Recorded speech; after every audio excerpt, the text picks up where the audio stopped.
Good morning out there. You are watching the morning show here on the Global Standard News Channel, Arise News. And happy birthday today, January 12, 2026, to Chief Razak Akoni Okoya, the Are of Lagos, the founder and owner of Eleganza Industries. He's 86 today.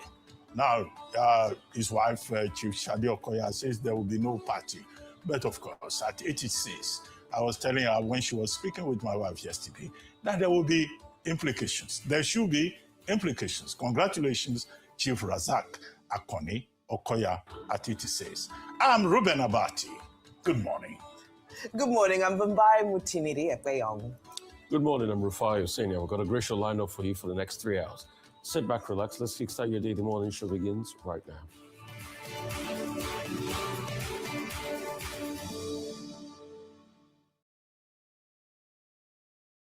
Only 2 weeks after the presidential candidate of the Labour Party in the 2023 general election, Mr. Peter Obi, declared his full membership of the African Democratic Congress, ADC, in a bid to pursue his presidential ambition in 2027, the leaders, elders, and critical stakeholders of the All Progressives Congress, APC, in the Southeast yesterday passed resolutions countering any challenge to President Bola Tinubu's second-term aspiration from the zone.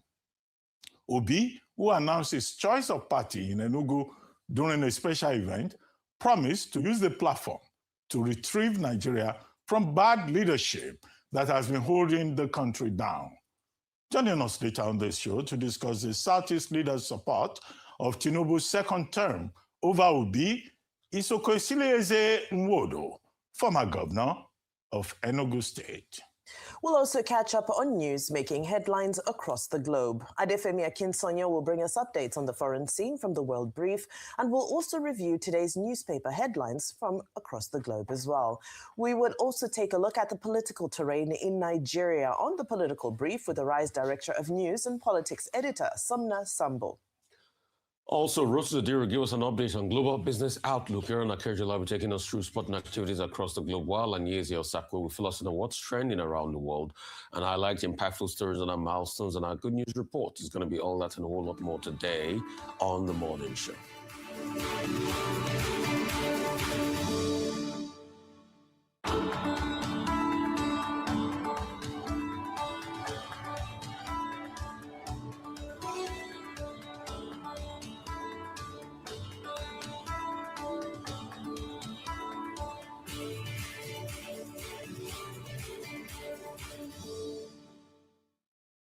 Welcome back to the morning show here on Arise News. It's now time to take a look at news stories making headlines around the globe. And we begin here at home with the continuation and development of details of a tragedy.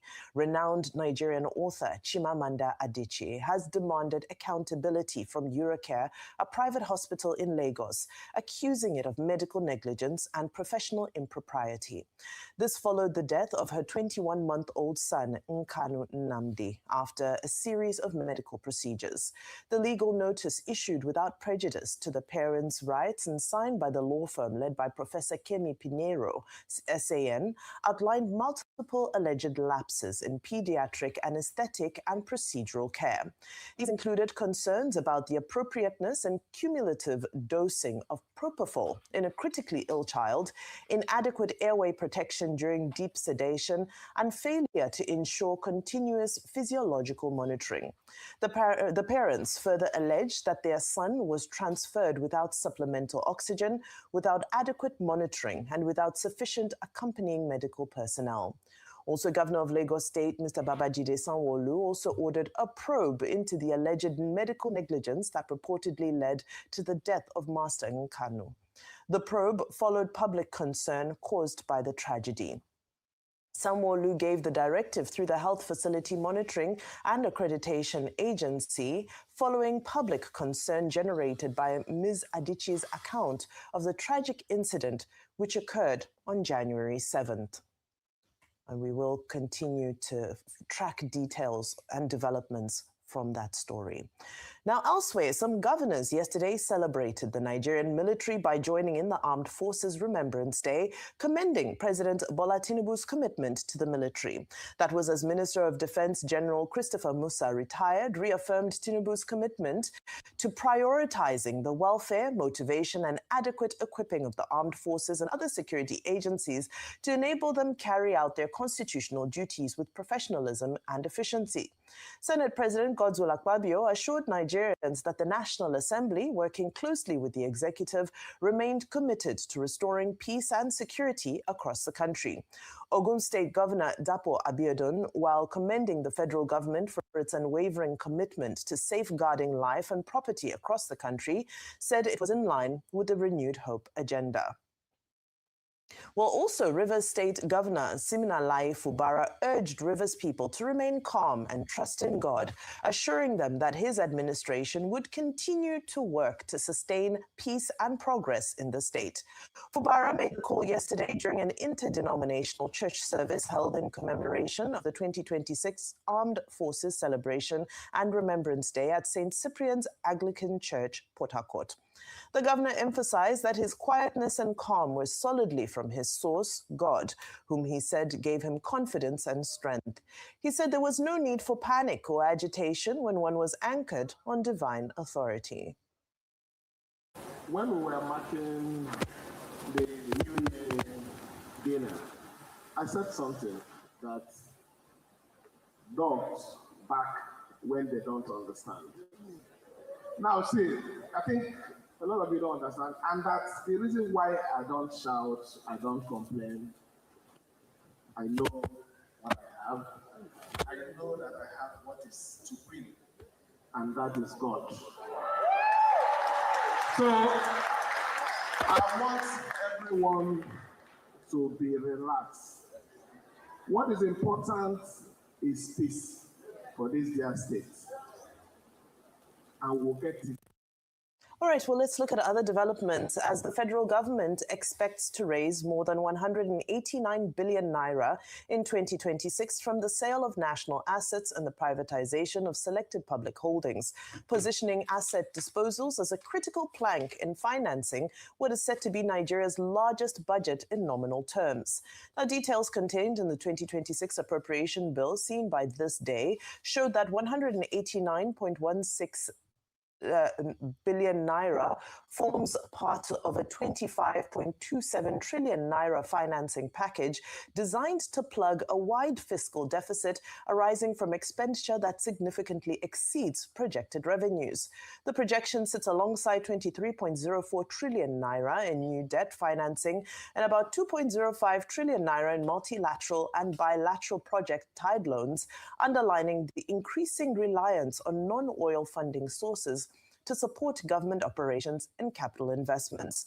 Now, although the assets for sale and privatization in 2026 were not explicitly listed, the federal government has been considering a broad range of transactions as part of an ongoing effort to monetize public holdings, reduce fiscal pressure, and reposition the state away from direct participation in commercial activity.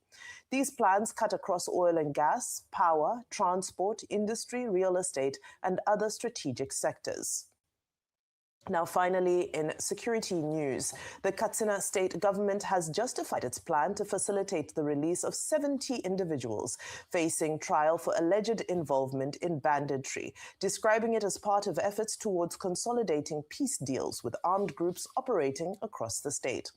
The state's Commissioner for Internal Security and Home Affairs, Nasir Mwazu, said the decision was aimed at sustaining peace accords reached between affected communities and repentant bandits. The commissioner explained this in an interview on Saturday amid public outrage over a leaked government letter seeking judicial intervention to secure the release of the suspects currently undergoing prosecution. He said the peace agreements had resulted in the release of about 1,000 abducted persons across several communities. According to the commissioner, at least 15 local government areas were involved in the peace arrangement, which he said had led to the release of about 1,000 abductees.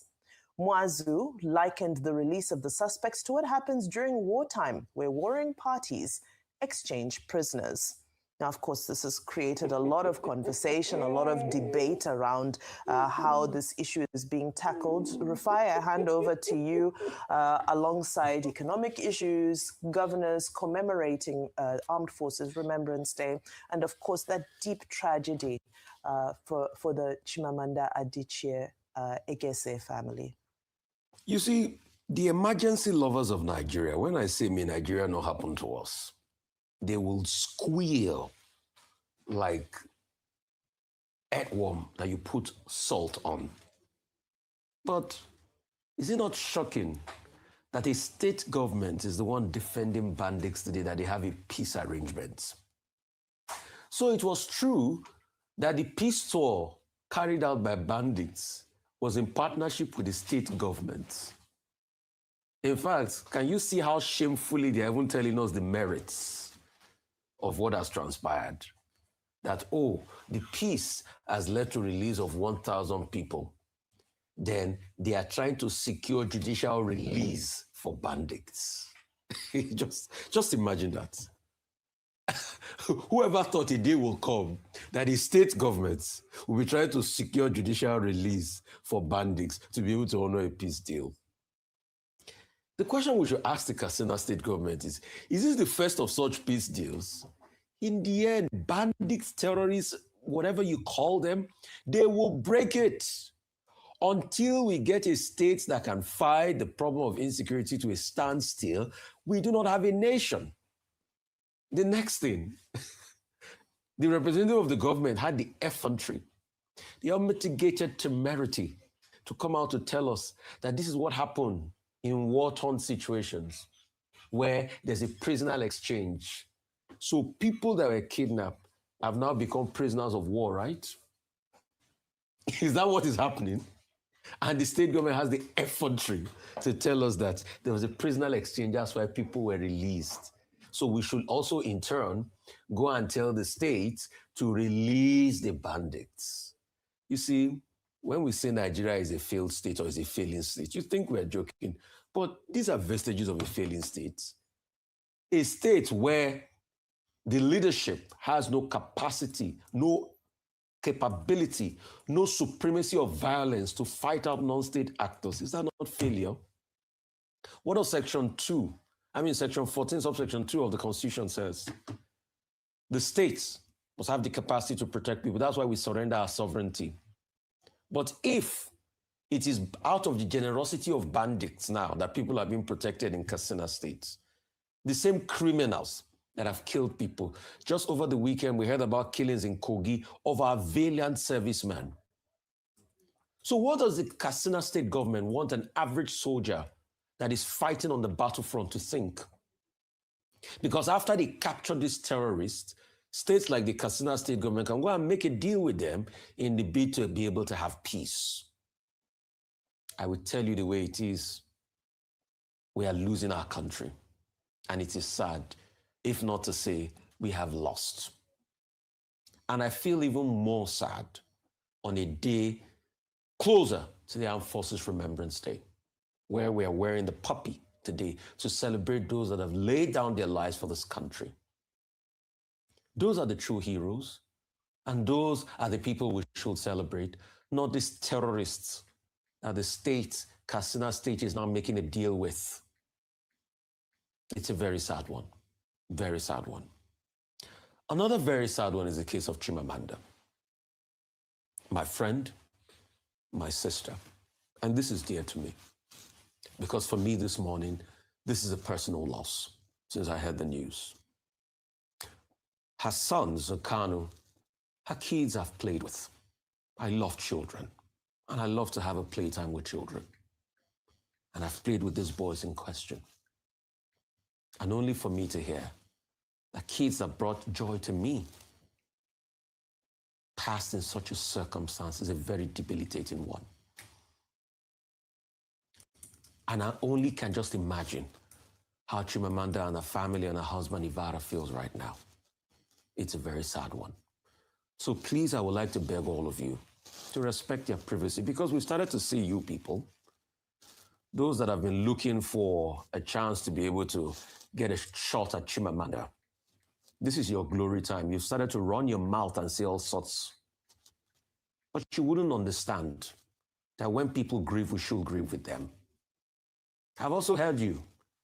Those that have no empathy in their hearts, and all they're saying now is it because she's a public figure?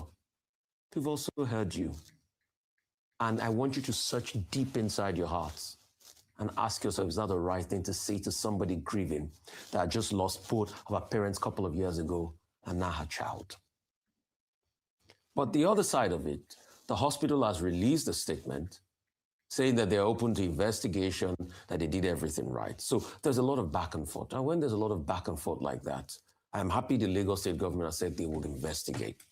So let them have a look at this matter and let an independent inquiry go on. I don't want to go through the details this morning because it's just going to open the wound again for the parents. I just pray that at some point they find healing, which is a difficult thing to say this morning. And please, please, I beg you, for those that will say all sorts, be careful. Remember, this is a mother that has lost her child. This is not your time to gloss. Please. Okay, the death of Chimamanda Adichie's son is a profound tragedy. Now, I've said on this table before that I have been corrected by, or we had been corrected, the public had been corrected by a knowledgeable man, Fola Adiola, in this instance. Say that it's not always that Nigeria happens to people. That it's Nigerians that happen to other Nigerians. Take the case of the tragedy that has occurred in the household of an author, a celebrated writer, global icon in Nigerian diamond. She came home to celebrate Christmas and New Year, what some other people call Dirty December, and then look at what has happened. And the whole point is about negligence. There is a course in law faculties that is called Law of Medical Ethics. What you learn in the Law of Medical Ethics is how to keep an eye on how, cases of medical negligence occur. And many Nigerians who are not fully educated about their rights do not know this. And now this has happened, and she says she will go to court, which is perfectly the thing to do. But all of that process is not going to provide a remedy. When doctors make mistakes, they bury their mistakes, which is the tragic thing about the law of medical ethics, because the damage will have been done. So we condole with her, we commiserate with her, and we hope that this will not become a signal for other Nigerians who are abroad, who are contributing to this country, to say, oh, we will not go to that country. Look at Anthony Joshua, the tragedy that also happened in that regard. Many Nigerians abroad who come home and they say they want, to come home and identify with their country. If the hospital does not fail them, the road lies in wait for them. I think that is the big tragedy in this particular instance. So, it's very sad for all of us as parents. We know what this means. It's really a profound tragedy. But it's a good thing that the Lagos State government says they will probe the process. The hospital, affected private hospital itself, has provided some kind of explanation, some kind of excuse that they maintain professional standards and all that.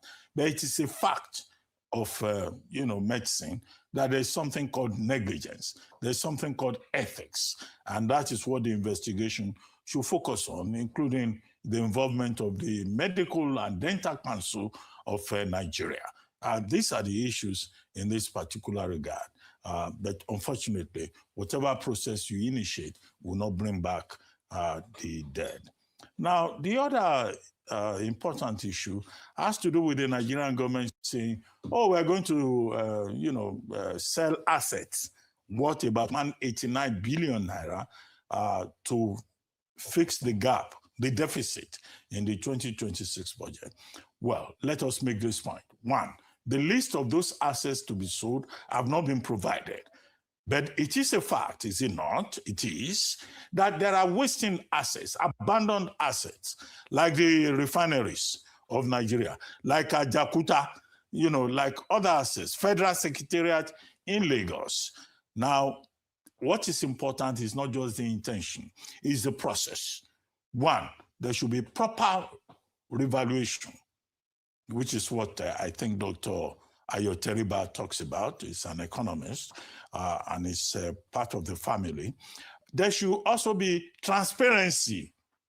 We should know what is the worth of those assets, what are those assets, and then there should be statutory responsibility. The only body in the laws of Nigeria that is responsible either for the sale or privatization or liquidation or the concession of Nigerian assets is the Bureau for Public Enterprises.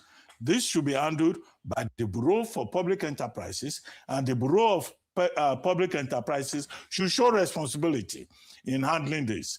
Now, for example, I think, the refineries, for example, and all the other assets that we have mentioned, the Nigerian government should show a commitment that it wants those assets to begin to work. It's not just about money. Because who wants to invest in a moribund asset, in a wasted asset? Nigerian government cannot go there and say we want to take 80%. Nobody will come. In any of those assets that they are planning to sell, Nigerian government should not take more than 10% or 20%. Because if the Nigerian government had been so capable, we will not be talking about selling assets. But the longer term, of course, is that even if you succeed in this process, as opaque as it appears at the moment, because we don't even know the assets they want to sell, they should tell us so that we can interrogate and give them opinions, informed opinion. But whenever they sell, what would they do with the money? That is the other question. I hope that those resources that will be given will not be wasted. We're talking about 189 billion of taxpayers' money in this regard. As for the armed forces, yes, it's good to celebrate the armed forces. I'm wearing the poppycock. I've been wearing this consistently for about 2 weeks. I see Rufai has it. You are the omission. You don't have it. Mm-hmm. Well, maybe because you have Zimbabwe. From Zimbabwe, no, I have been wearing it. You don't think that the Nigerian armed forces forgot to wear it this morning. But yes, it's good for the governors to celebrate the Nigerian armed forces. They protect us. They are willing to give up their lives so that we can live a better life. I usually tell a story about what happens in other parts of the world, where when a Marine enters an airport, you see ordinary citizens who stand up to honor that particular Marine because they know that these are the people who protect the country. I hope we will get to the stage someday in Nigeria when the ordinary citizen will realize how important the ordinary soldier is who has laid down his life in order to protect this country. As for Katsina, I think it beggars belief. It is shocking. The Commissioner for Homeland Security and Internal Affairs in that state says that whoever is not happy with what Katsina State has done should just go to court and seek redress. I find this insolence, this bravado. I find it objectionable. Nigerians are saying, look, don't give pepper soup and jollof rice to persons, who have been identified as bandits. The actual word is criminals.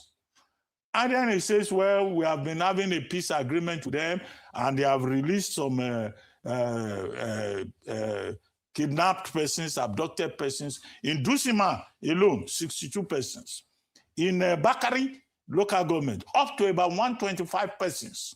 In other local government, they just turned human beings into commodities.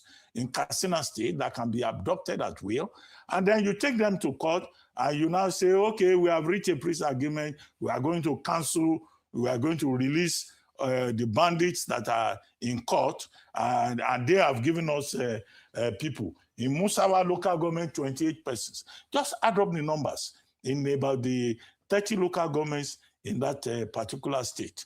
And then the attorney, the minister, and the commissioner for Home Affairs and Internal Security comes and tells us, if you are not happy with what we are doing in Katsina State, you can go to court and seek redress.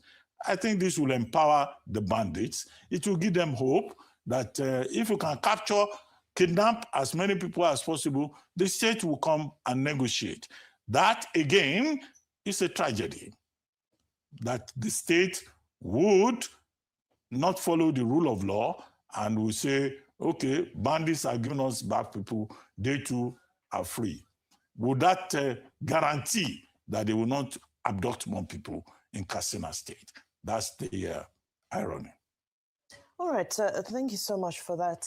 Well, where do I begin? Let's begin with Armed Forces Remembrance Day, where I do reiterate my tender of apology for having been absent-minded, getting my kids ready for school this morning and forgetting to wear my badge. But I would also say that a part of it is because I carry the meaning of a soldier's sacrifice deeply in my heart as the daughter of a retired brigadier general who joined the liberation struggle of Zimbabwe at the tender age of 16 and spent a couple of decades of his life rendering service to free the nation from colonialists in Zimbabwe, from southern Rhodesia to Zimbabwe. I've lived firsthand with a soldier's experience. I know the stories. I've heard firsthand what happens on the battlefront when you lose men, how you retrieve them, and how that trauma never goes away. So I think it's important in the spirit of this day, in this season, beyond the symbolism of the badges that we wear, to also acknowledge the huge sacrifice, the huge risk that is made, and also acknowledge the call that has been made by President Bola Tinubu and also our Minister of Defense, retired General Christopher Musa, in saying that welfare needs to be the priority. How well taken care of are our men? How willing are they to go to the front lines? They're the ultimate patriots. And are we ensuring that they are well compensated for that? And it's not just monetary compensation. What about the emotional support that's required for the post-traumatic trauma that a lot of them live with beyond? Even as family members of those who have been to the battlefront, we are affected as well. So it's important for the state, as much as this annual commemoration is very important and it's significant, it's important for this message to continue throughout the year, and also for it to not be hijacked by some political narratives in some areas that we have seen it being done. So I think very important to reiterate our solid stand with our armed forces. Now, when I think about Armed Forces Remembrance Day, of course, I always go back to that declaration or proclamation of no victor, no vanquished. And to me, it connects to a number of our stories in the headlines today. Let's begin with the issues around privatization. General Gowon is somebody who was very bullish about the issue of nationalization. If you remember, in that era of Pan-Africanism, in that era of liberalization, of independence from colonialism, nationalization of assets was the biggest conversation, primarily because our new and relatively economically fragile states at that time couldn't have afforded to buy back or to have a private sector that could have created a buzzing economy. And so what was said in the national interest was to say the state must take over all strategic assets, all national security related assets, all industry that we felt was central and pivotal to economic stability. And of course, we've seen what happened over the years, time and time again, not just in Nigeria, across most countries that nationalized, is that we saw corruption, political interference, state capture, a number of things make these institutions highly, highly inefficient. Now, this wouldn't be the first time that we're seeing privatization in Nigeria. And of course, in the past, it continues to be something that was hugely controversial, hugely scandalous and salacious. So now we ask ourselves, in this instance, what will be done differently? Well, where were the success stories? If you look at banking, the success stories in the privatization of the Nigerian banking sector were around the fact that the industry itself, the sector, became well liberated and well regulated. So wherever these institutions that the state wants to let go of are going to be let go of, those industries also need to be well regulated and well supported to ensure show that private participation is going to bear fruit. It's not just about the state saying, oh, we can't handle these facilities, we're dumping them. No, they must become economically viable institutions that employ people, that contribute to our GDP. Let them not be white elephants as the government walks away with the proceeds of the sales. Now, in light of this sale that's supposed to generate about 189 billion, we're also receiving reports that there's additions that have been made to the budget to the tune of 3.5 trillion naira. Now, this is coming as a directive had been issued that the MDAs were to carry over 70% of their capital budgets from previous budgets and focus on finishing projects as opposed to introducing new projects. So now you look at a government that's about to sell 189 billion worth of assets and MDAs that are bringing 3.5 trillion extra to add to the budget. So it's just a drop in the ocean with regards to where the budget deficit, moving the needle in the budget deficit. And we ask ourselves, this harmonization of 3 budgets, potentially 4 budgets, how is it going to be operationally implementable? And that's why those who are criticizing harmonizing several budgets, when we know that our revenue generation is still not where we need it to be and we're still borrowing, are questioning how is all this going to pan out? Is this going to end up being something that gets carried over to 2027 and becomes a new problem for either a second Tinubu administration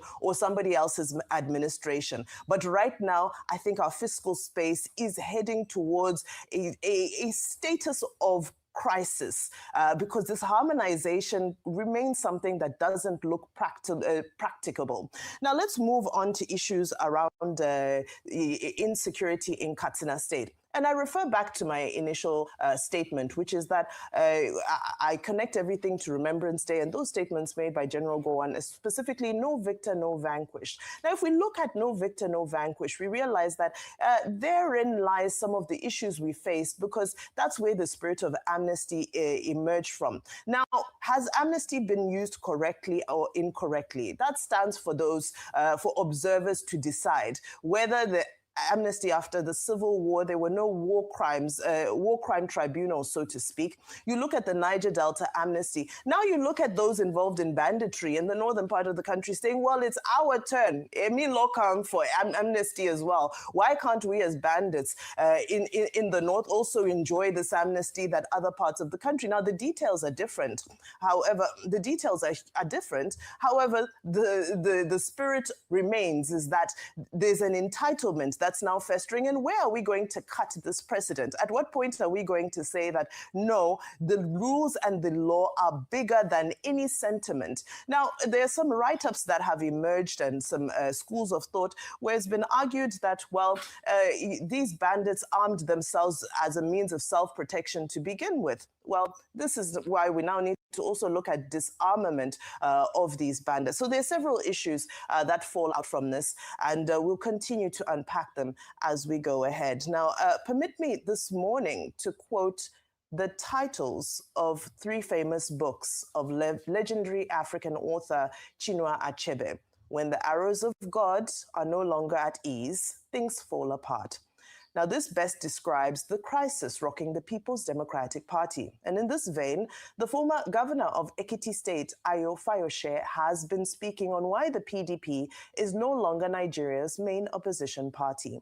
In an exclusive chat with Arise senior anchor, Dr. Reuben Abati, Fayose also admitted that Peter Obi is the man to watch in the build-up to the 2027 presidential election. Let's take a look.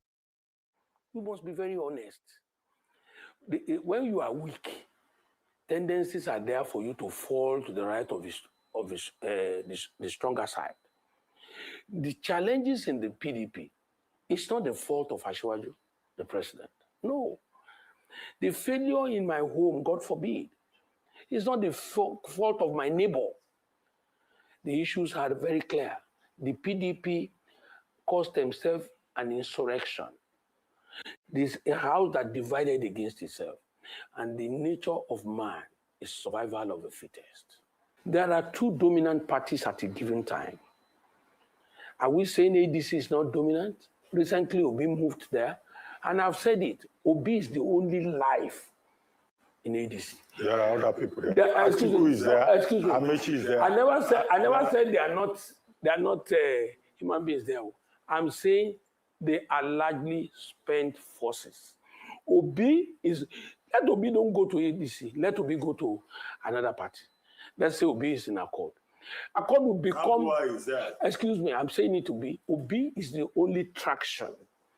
Obi is the only meaning. Obi is the only factor. Obi is the only person in ADC that matters. And if Obi had not gone to ADC and has gone, when Obi went to Labour that was never known became won elections to House of Rep. I'm not saying Obi will win this election. I'm not saying Obi will not win this election.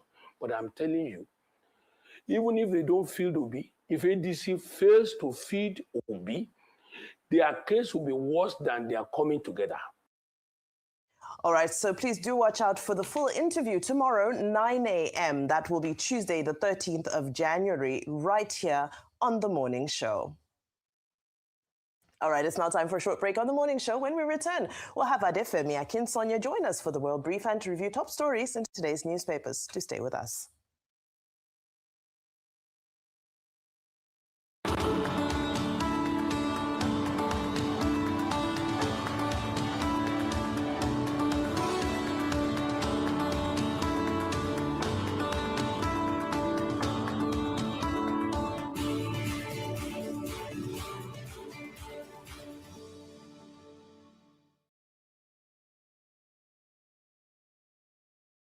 Solar energy has improved the lives of Nigerians in the sense that we can have a cleaner environment and thereby preserving the earth for future generations.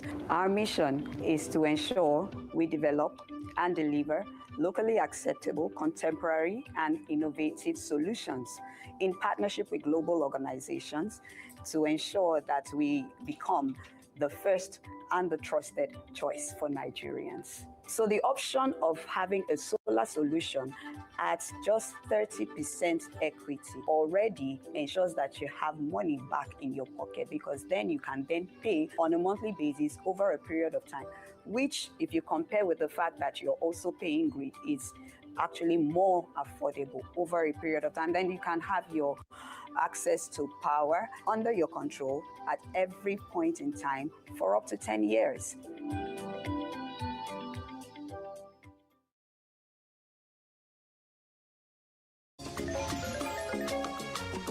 Mama the mama. My smally. Gen Z mama we carry better swag. You dey wine. E be like say plenty credit don overload for that your size. Credit na water. You sef know now. Glow Talk Master. My little lioness. Wey dey retire senior lions. I dey make one better dress where you go wear for these holidays. When I land them, I go finish you with plenty kisses. Who you dey kiss, they finish on my credit? Who be this? Mr. Man. Ah, Mama. Why they disturb us now? You almost give me heart attack. Oh. Feel like say you never hear about Glow Talk Master. We get free data. Let's video call her. Ah. Hi, girl. Free on Glow Talk Master. Talk for 6 minutes and get 6 minutes free. Plus 15 megabytes of data free. Simply dial *606#. 2,000 naira for new customers. 1,000 naira for voice. 1,000 naira for data.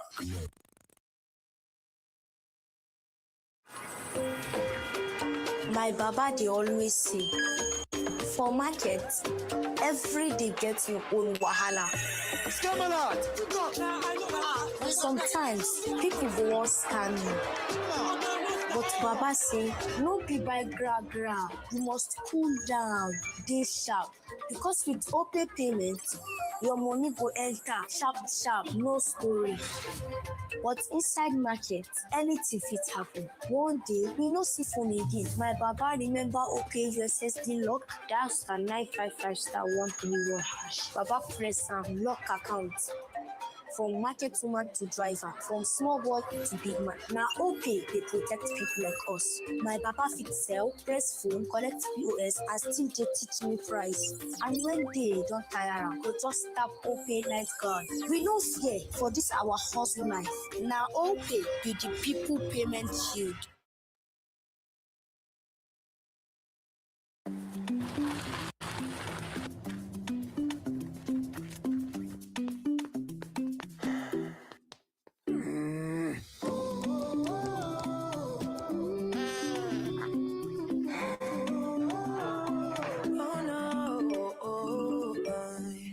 Feel free to imagine a world with no boundaries. Just you and your dreams, running wild and free. Oh no, life can be easy.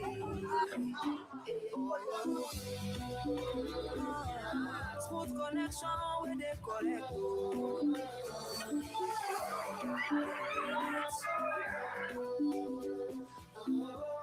No boundaries. Smooth connection with the correct.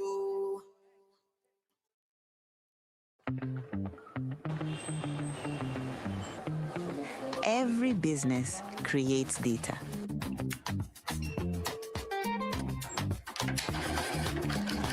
Sales, payments, movements.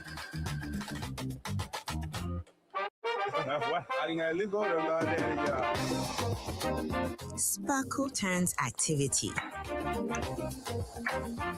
into information you can understand.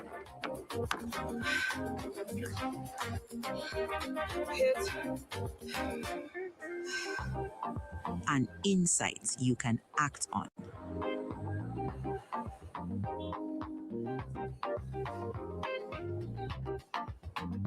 Sparkle doesn't just show you what happened, it helps you decide what to do next.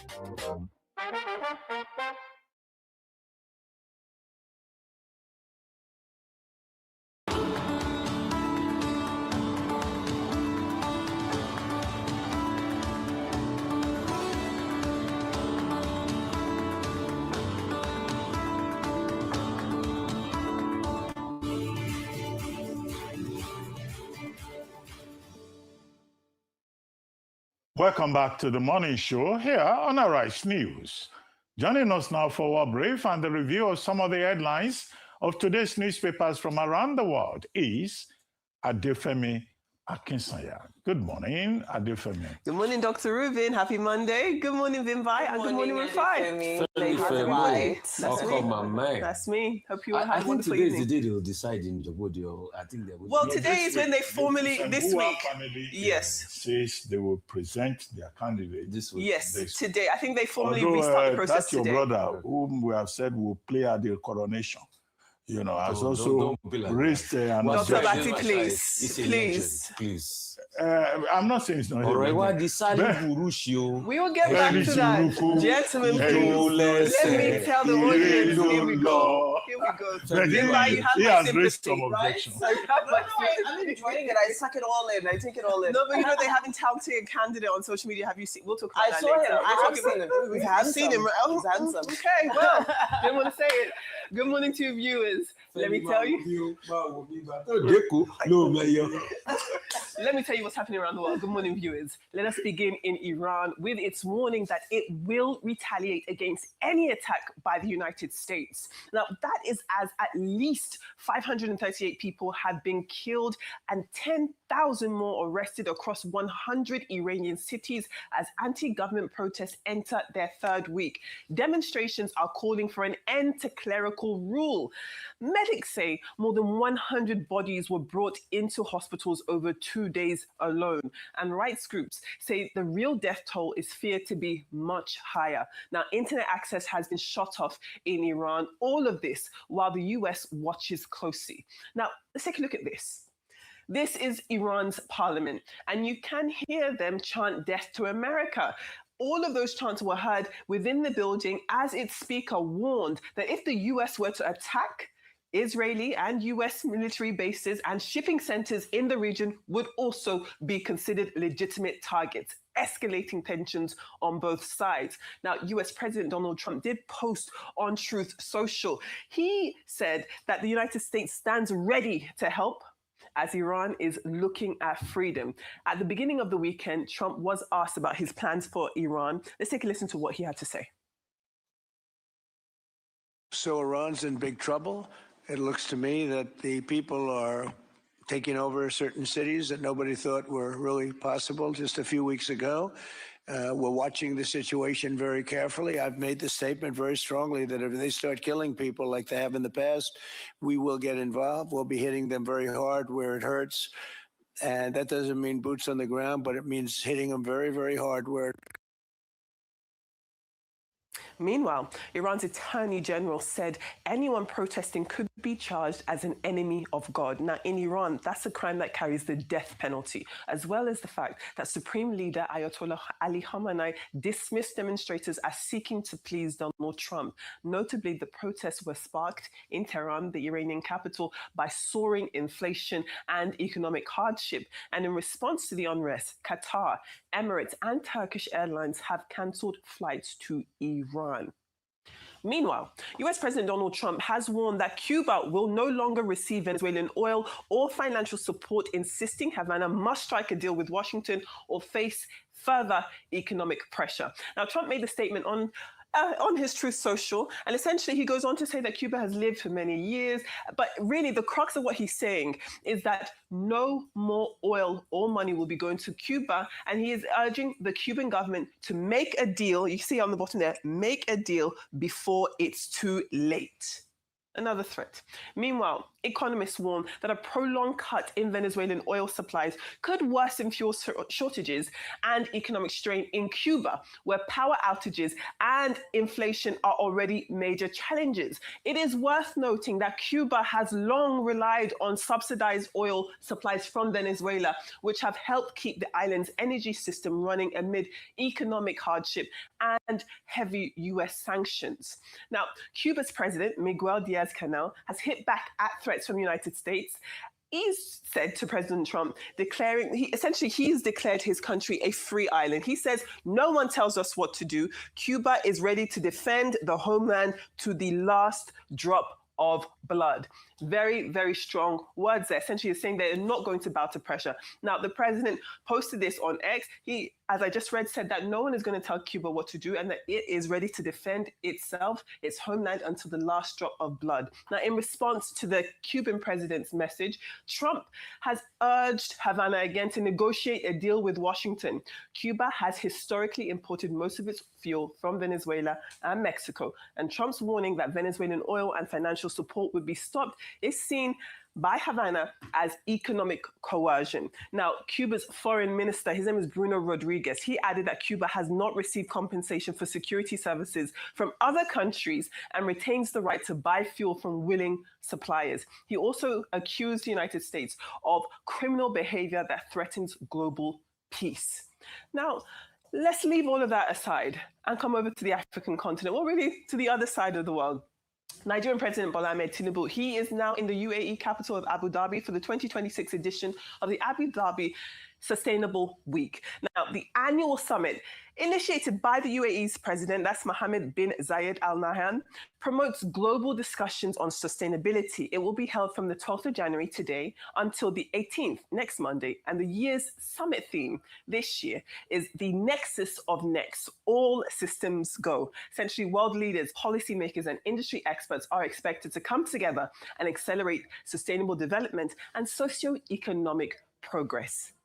Well, that brings to the end our World Brief. But before we go to our newspapers, let's take a look at some global electoral calendars for the month of January. Now, in West Africa, we've just seen Benin has completed its parliamentary elections, and they took place on the 11th of January, just yesterday. Now, Myanmar, just underneath that, is in the middle of a phased general election, with a second round also on the 11th, which was yesterday, and a final phase later this month on the 25th.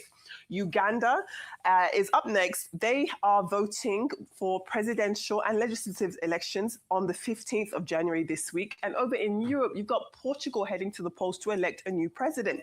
That is going to be on the 18th. And then finally in Ghana, they are starting their primary selections for president. So it's still quite early on in the day, but yes, their primaries start January 2026 on the last day of January on the 31st. Now, let's take a look at our newspaper headlines from across the world. As ever, we begin with the front page of This Day. And This Day leads this morning with the reports that state governors marked Armed Forces Remembrance Day by honoring fallen heroes and praising President Bola Ahmed Tinubu's commitment to improving the welfare, the motivation, and equipment of the military. Now, the Senate President Godswill Akpabio also said that the National Assembly is working with the executive to restore peace, while governors have been urging unity, calm, and continued support for security efforts nationwide.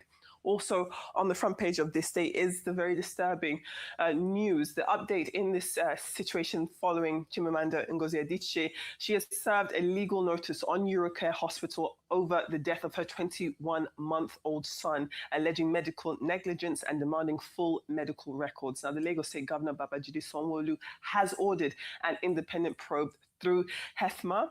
He is also assuring transparency and sanctions if culpability is established. Let's take a look at the Punch this morning. Staying with that story, the Punch does report, it does add to it and says that the anesthesiologist involved has been suspended and that the family disputes claims that standard procedures were followed. It is just a terrible story all around. The Punch also reports that despite a federal directive to roll over most 2025 capital projects, ministries, departments, and agencies, MDAs, inserted about 3.5 trillion naira worth of new projects into the proposed 2026 budget, accounted for over 15% of total capital spending. Shall we take a look at the Daily Trust? The Daily Trust this morning does report that the Katsina State government has defended its plans to facilitate the release of 70 suspected bandits, saying that it is part of peace deals that have led to the release of about 1,000 abductees across several local government areas. However, rights groups and security experts have been warning that the move could endanger public safety and have called for compensation for victims' families, especially amid renewed bandit attacks in the state. Let's take a look at the New Telegraph. Well, the New Telegraph reports that a soldier and a Nigerian Security and Civil Defense Corps officer were shot dead by suspected herdsmen in Udeku community. It's in Kwande local government area of Benue State, and that was after they were ambushed while returning from a market. That market was called Aga. Now, the attack sparked fresh violence in the area, with houses and farmlands completely destroyed, residents fleeing, while the military and police have confirmed the incident. Shall we take a look at the New Telegraph? Well, you're staying at the New Telegraph, actually. We also have news that the federal government has ruled out tolling the rehabilitated Third Mainland Bridge, with Works Minister David Umahi citing structural concerns and the risk of traffic bottlenecks. So we take a look at the Daily Independent. Wonderful. The Daily Independent reports that River State Governor Simi Fubara has urged residents to remain calm amid impeachment moves against him and his deputy, assuring that the political crisis will be resolved peacefully. Meanwhile, the River State House of Assembly alleges a plot by individuals linked to the executive to secure court orders to halt its legislative functions.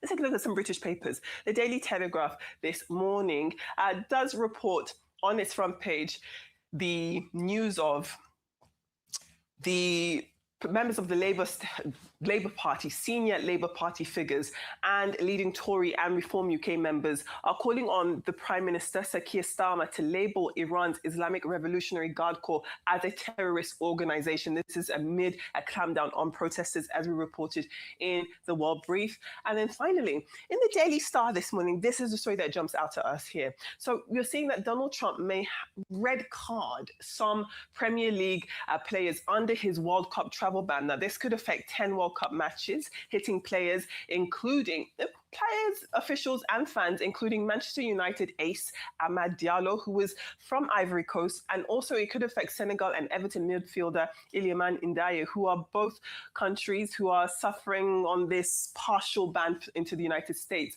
You also have the likes of Iran and Haiti, both countries who have qualified for the World Cup, who are also facing a total travel ban into the United States. There was conversation about how certain categories would be exempted, but as such, we haven't heard clear distinction for World Cup participants. So we'll just have to see what happens. But that was your World Brief and your newspaper review. Love to hear your thoughts. Okay, real quickly, Iran. See, I think people should not be deluded. Trump saying he will come help the protesters, it's not that he believes in freedom too much. It's the same thing they did in Venezuela. They are resourced in Iran and they want to control things. I'll take you back historically. This was how the Americans did in '53 when they removed Mossadegh After Mossadegh left, they brought in the Shah because the Shah was amenable to them. And when they had the Shah there, after the Shah, the Iranians grew weary of the Shah. So what happened in 79? There was a revolution. He left, Khamenei came in, and he had this high-handed, sort of like autocratic rule in Iran, with the Ayatollahs and the likes. It's all about interest. What are the interests? There's oil, there's mineral, there's geopolitics. They want supremacy in that area. You see, the Iran and Israel that is fighting today, under the Shah, Iran and Israel were very big allies. In fact, you had some of the Israelis, being in charge of security in Iran. The Israeli security forces used to share intelligence with Iran. So all of this is part of Trump's idea of America trying to capture the world. He feels he has gotten a leg in the Western Hemisphere. And now he's looking at the possibility of, okay, if I can settle this Iran debacle, because if you remember, the Iran incident, when you had the student crisis and, what happened in 79 really affected Jimmy Carter. Till today, some Americans will not forgive Jimmy Carter for that. So it's just Trump saying, let me assert my authority once again. This protest is here. And that's why I think Reza Pahlavi's son has been talking. In fact, they've been chanting his name and all of that. Yes. So all of that is going on.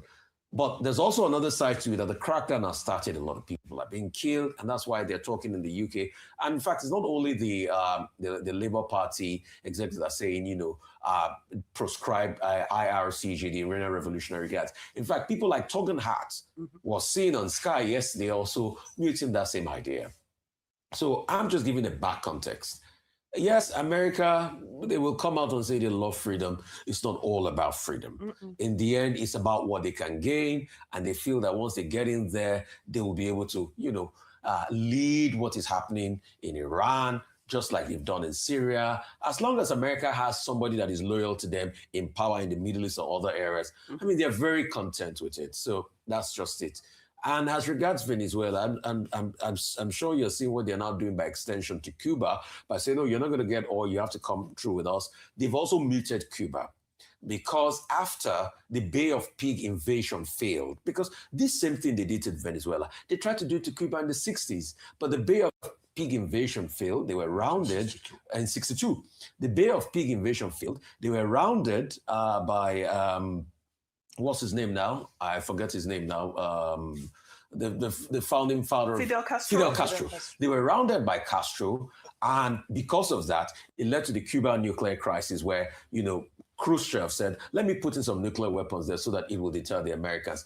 This was exactly also what they did with Salvador Allende, where they used Augusto Pinochet and they took over Chile. So as long as their person is there, this is in America, they said the one for, as long as their person is there, they don't have problems. They never had problems with Augusto Pinochet. Salvador Allende was legally elected in Chile then in the 60s. Exactly the same playbook. So let's not be deluded. We will see how all of this will pan out. Absolutely. And to echo those sentiments, we're almost seeing a resurgence of some type of a neo-Cold War coming up, especially when you dissect the alliances. And you see that although not as direct as they may have been during the Cold War, there were those relations, those ties with the then USSR, where Cuba is involved. Venezuela's own ties were after Cold War, but it's still that sphere of influence. And you also can't negate the fact that there's a direct attack being made on Russian influence that continues to spread globally. And this is sparking, I don't know what we will call this particular one, because it's not quite a Cold War, but it's not a full-blown war either. But tensions continue to heat up. And we're seeing a huge resurgence of, shall we say, regime change to U.S. preferential leadership, which looks like what's going to emerge in Iran. I watched Reza Pahlavi speak on Fox News yesterday, and he was speaking about how, the streets in Iran are being named after Donald Trump because Obama failed them, Biden failed them. And this is a gentleman, as much as he's positioning himself as the next potential leader to succeed his father, who is the Shah, who was deposed 47 years ago. He hasn't been back to Iran in 47 years, but from the United States, where he's addressing the media and he's encouraging people to hit the streets from social media, he has not been back to his country, yet he's positioning himself to be the next leader to come and take over. And I just pray that in all of this, the true will of Iranians will be what will prevail. If they are done with the regime of the Ayatollah, I hope that whatever follows is not something that will be imposed by them, especially by an American-Israeli alliance, so to speak. Very quickly, in the morning, I didn't get a chance to comment on Chimamanda Adichie and all going on, especially as a mother. The first point I wanted to make is that there was reference made to Atlantis Pediatric Hospital, which is run by Dr. Uwaje and is a fantastic establishment. Yes. And I believe that's where the young man had first been taken to before being transferred for further procedures. And I just want to highlight that as much as the topic of conversation is negligence, there are facilities such as that, and a woman led by a woman, a pediatrician, Dr. Uwaje, who do take special care with children and are not indicted in this particular investigation, which shows that they did all that they possibly could. So yes, there is the aspect of negligence, but there are also some facilities that did their best in all good conscience, and you're just trying to balance that. Okay, I'll start with local stories and take maybe one or two foreign stories. First, the story on the front pages of Tribune, Vanguard, Sun, and Daily Trust today about a story we've been dealing with here on this table, which is the Osun State situation with regard to local government councils. The latest story that I have seen is that the Osun State government has now filed a case at the Osun State Magistrate Court in Osogbo, suing the United Bank for Africa and 4 of its officials, and alleging that they have opened illegal accounts on behalf of the local governments, which is in contravention, they claim, of the Osun State Local Government Administration law, edict, as it were, at the state level. And, I think that it's very embarrassing that we are on this matter. We have been on this matter of Osun State and the local councils since February 2025, with the two parties, PDP and APC, fighting each other over which is the legitimate authority to run those local councils. I think President Bola Ahmed Tinubu, we have now reached a point where the president himself has to act as a statesman. He had a similar situation in Lagos State many years back under the Obasanjo administration. He should put his feet down and resolve the problem. How can you have a local government, in a government, in an administration that is talking about local government autonomy, and then for political reasons, this crisis has lingered? It will be almost an additional year by next month.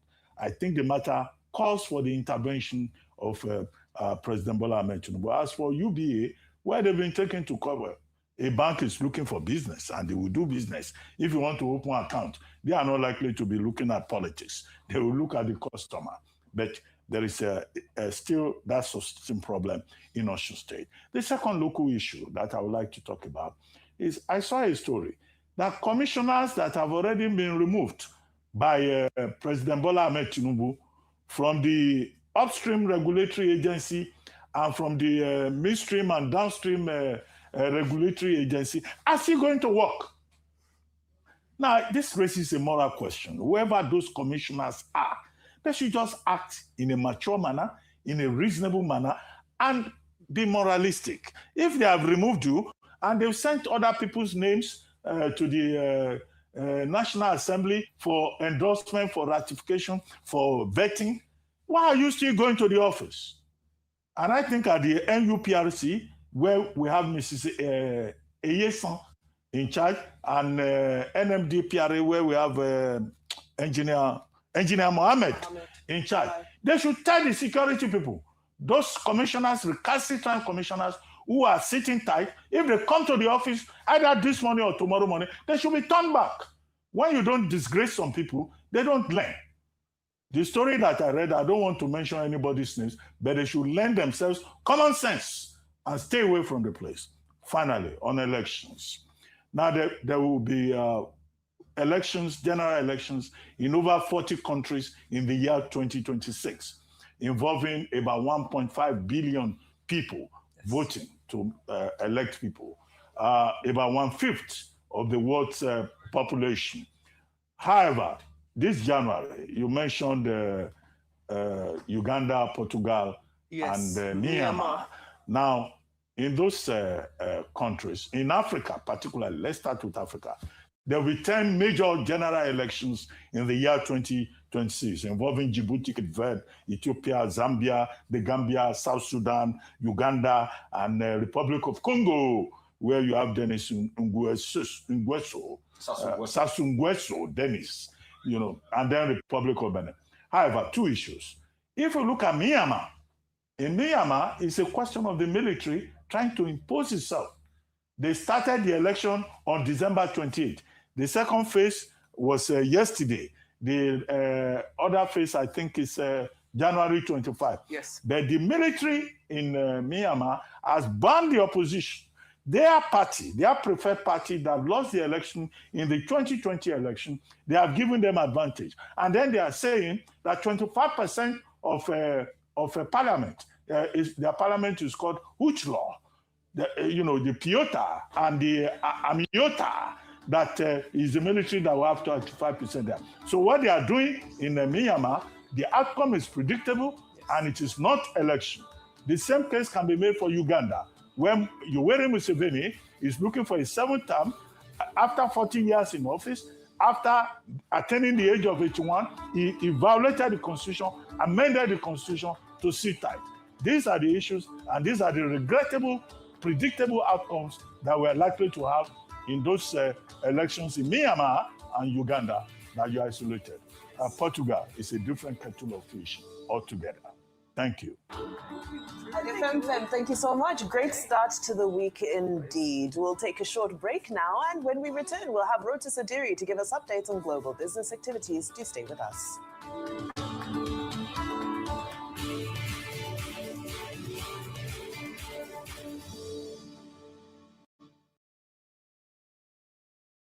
Hello everyone, I'm here with the woman that makes all the things happen in Fidelity Bank, the MD of Fidelity Bank. FNTCC was conceptualized in 2022, and the whole idea was to create a platform where our exporters lead with the global community are able to showcase their products. What we do in the banking industry is to always try to meet the needs of our customers, and we could see that the exporters were struggling with, they didn't have a global stage on which to showcase their goods. We did so much initially in terms of capacity building. After that, the products were made, were put in proper quality, packaging and all of that. So the next step naturally is to take it to the global stage, especially if you focus on making world-class products. Like they say, build it and they will. Yes, they will. Don't worry about it. Build it and they will come. All right, ma'am. We are Fidelity. We keep our word. Good morning. Today's weather will be sunny with a high of 31 degrees. Alexa, music please. Playing workout music. Striving for mastery? You need speed, precision, and clarity of purpose. They all add up. Talent is not enough. You've got to prove that you're able to take advantage of unlimited opportunities when they come. And to do that, you need plenty of data. Scratch that. You need unlimited data. And there's no better provider of unlimited data Access granted than your all-powerful Glow router. Whether home or office, enjoy unlimited data on a Glow router. Dial *312#. You know, I've got unlimited eyes. Glow Unlimited. I'm still watching. In most parts of the world, girl child are not recognized in a family. I hope all this problem holding down a girl child did not hold me down.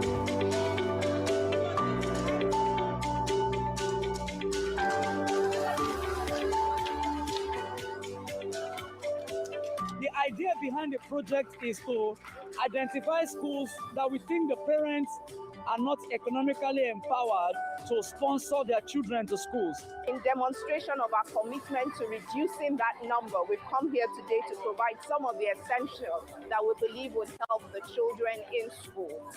We worked with different schools in 5 states across the country, and we reached out to 15,000 children. I want to be a food scientist, and Polaris Bank is helping me realize this dream. I'm perfectly excited.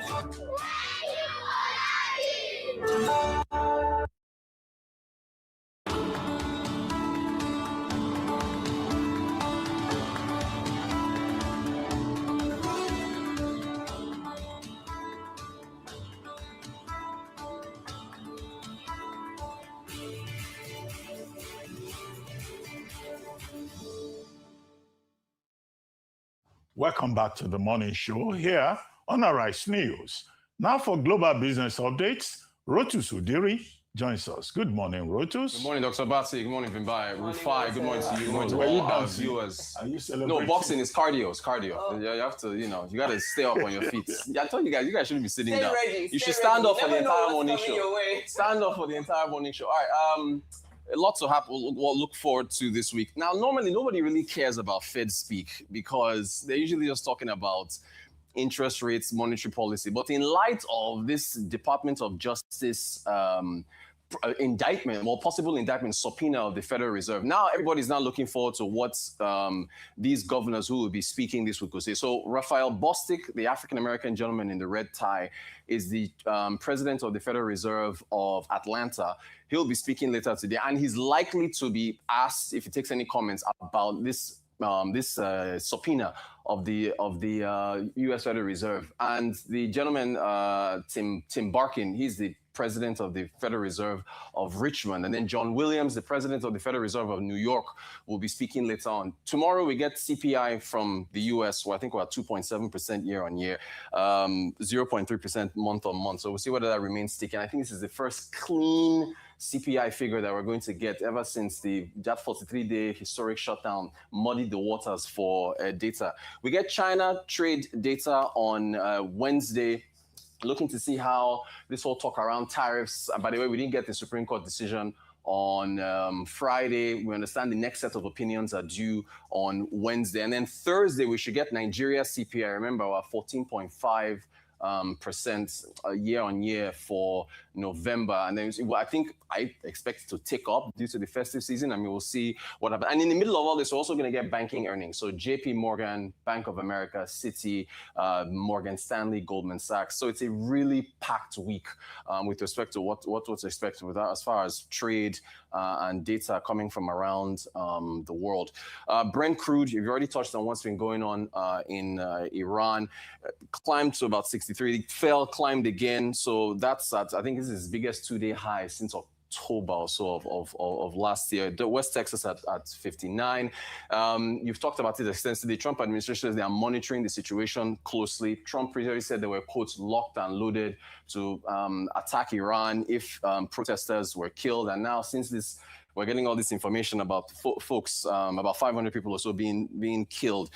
He says, he's going to talk to Elon Musk about using Starlink to restore internet there. I don't know how you do that because you need the actual device, for it to link up with the satellite. And by the way, just as an aside, Elon Musk could possibly disrupt phone service as we know it, because if he decides to release a Starlink phone, then you don't need cell phone towers anymore, right? You just link up with the satellite and then get your cell phone service. Well, they bandied that about on Twitter, but he hasn't really, I think he joked about it once or twice. I don't know how you get those satellites, the physical.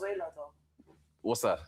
He destroyed their internet without the device. Yeah, I think they're already even deploying in some parts of Iran already, because the videos that came out, despite the internet shots, some media was attributing it to Starlink. So then that means the device is connecting to something, right? No, but there's a Huawei phone I saw the other day. No advert for them. That has direct connections to satellites. Okay. Yeah. Well, either way, however it is, for a connection to be made, you need a device on ground. So we'll see how that works.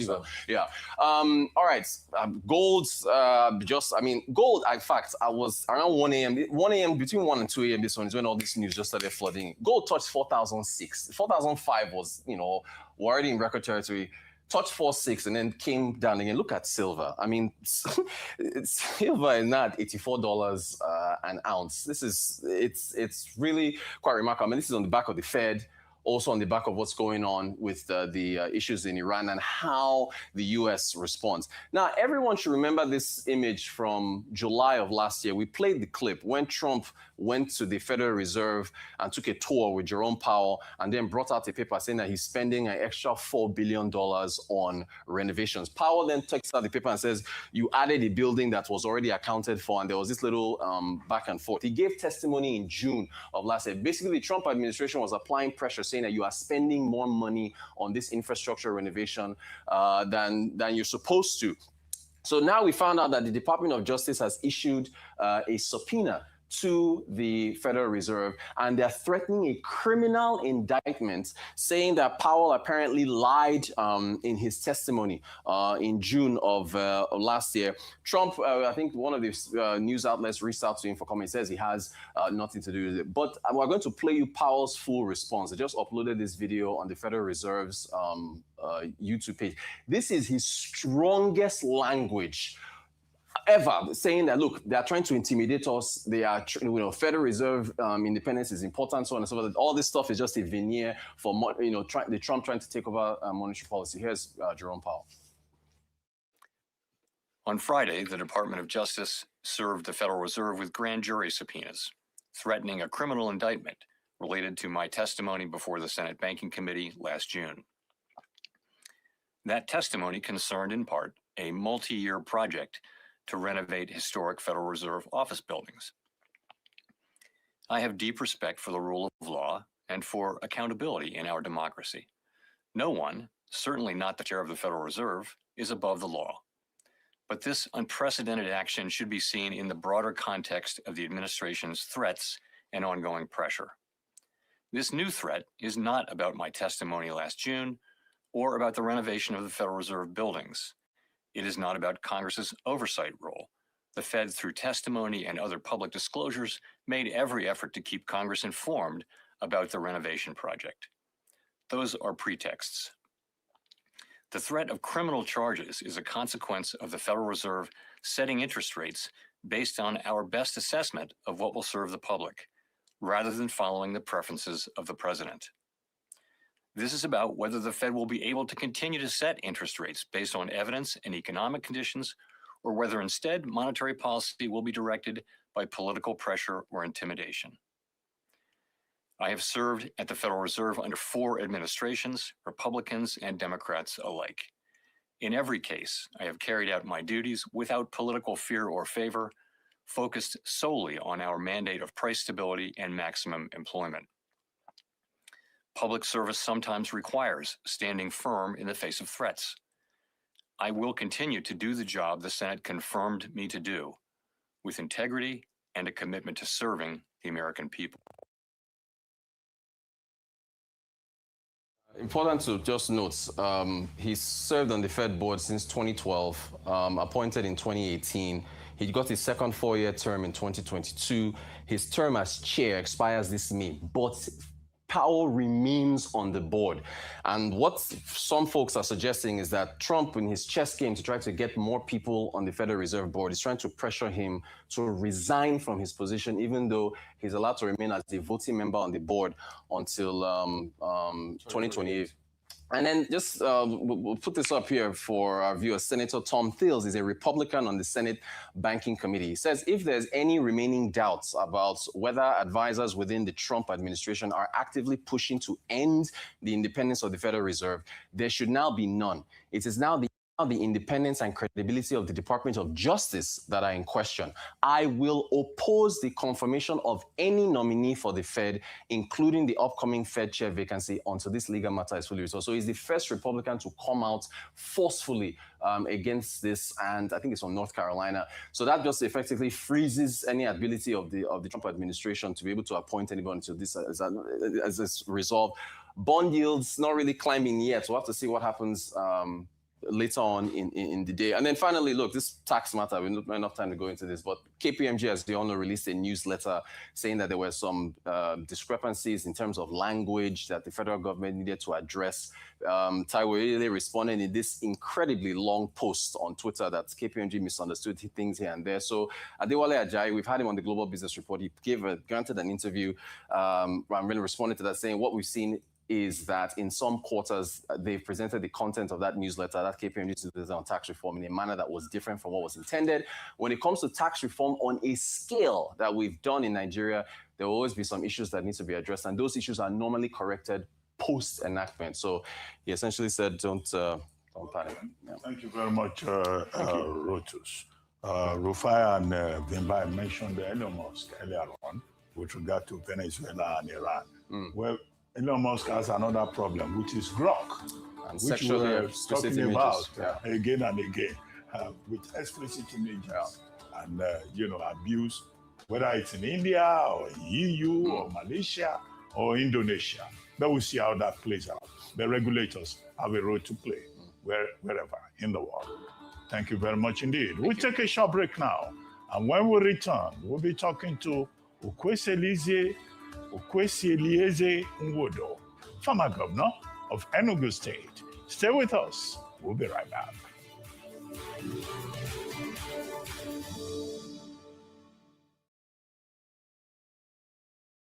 It be like saying Trusha. This kind of resilience is only made in Nigeria. Rolled sleeves, working miracles, making progress happen with competence and compassion. Made in this same Nigeria. There is a Nigeria to be made by the Nigerian who makes things happen. Union Bank, enabling success here and now.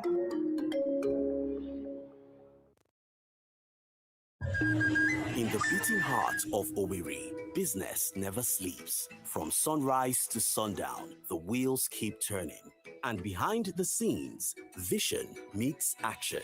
Governor Hope Uzodimma's leadership has turned manifestos into reality, transformations that feels like a miracle. But progress needs peace, and in Imo, it's not left to chance. From land to sky to river deep, Guardians are watching, protecting dreams and opportunity.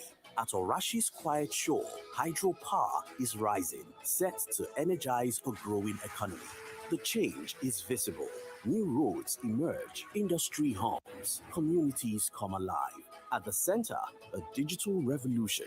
500,000 young minds trained each year to build the future. As Orashi rises, so does Imo and the hopes of a hard-working people. A new Imo is on the rise. Thinking of banking in Africa? Think Zenith. In today's fast-moving, fast-changing world, you need a financial partner that understands your unique expectations. A bank digitally connected across Africa and global financial centers with the enabling platform to facilitate seamlessly whenever, wherever, however. A bank with smart financial solutions from a systemized blend of technology and human touch. For easy, fast, and secure banking that creates real value. Turning dreams into reality is now in your hands. People, technology, service. Zenith Bank, in your best interest. I am the chef of life. Huh? Mr. Chef, it's a two-finger crush. Pass with the chicken and pork. With Mr. Chef, a simple crush turns meals into culture and moments into memories.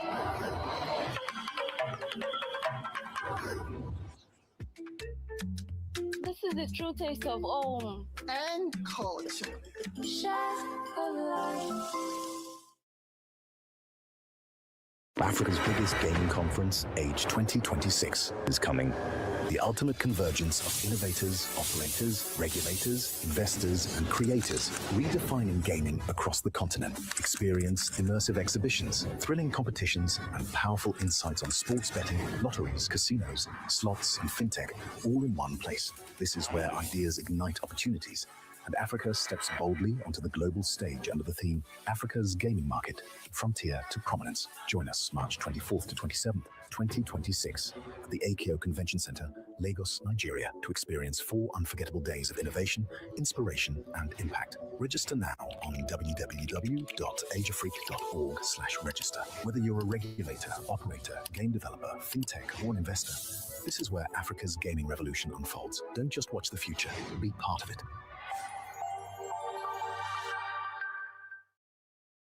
The Nigerian Upstream Petroleum Regulatory Commission welcomes investors, operators, and stakeholders to join the 2025 Licensing Round Pre-Bid Conference at the Grand Ballroom Eco Hotels and Suites, Lagos, Nigeria, on Wednesday, 14th January 2026 at 9 a.m. Join us to understand the process from eligibility to bid preparation. This licensing round is rooted in the Petroleum Industry Act. 50 oil and gas blocks await across deep offshore, shallow waters, and onshore terrains. Discover more at br2025.nuprc.gov.ng.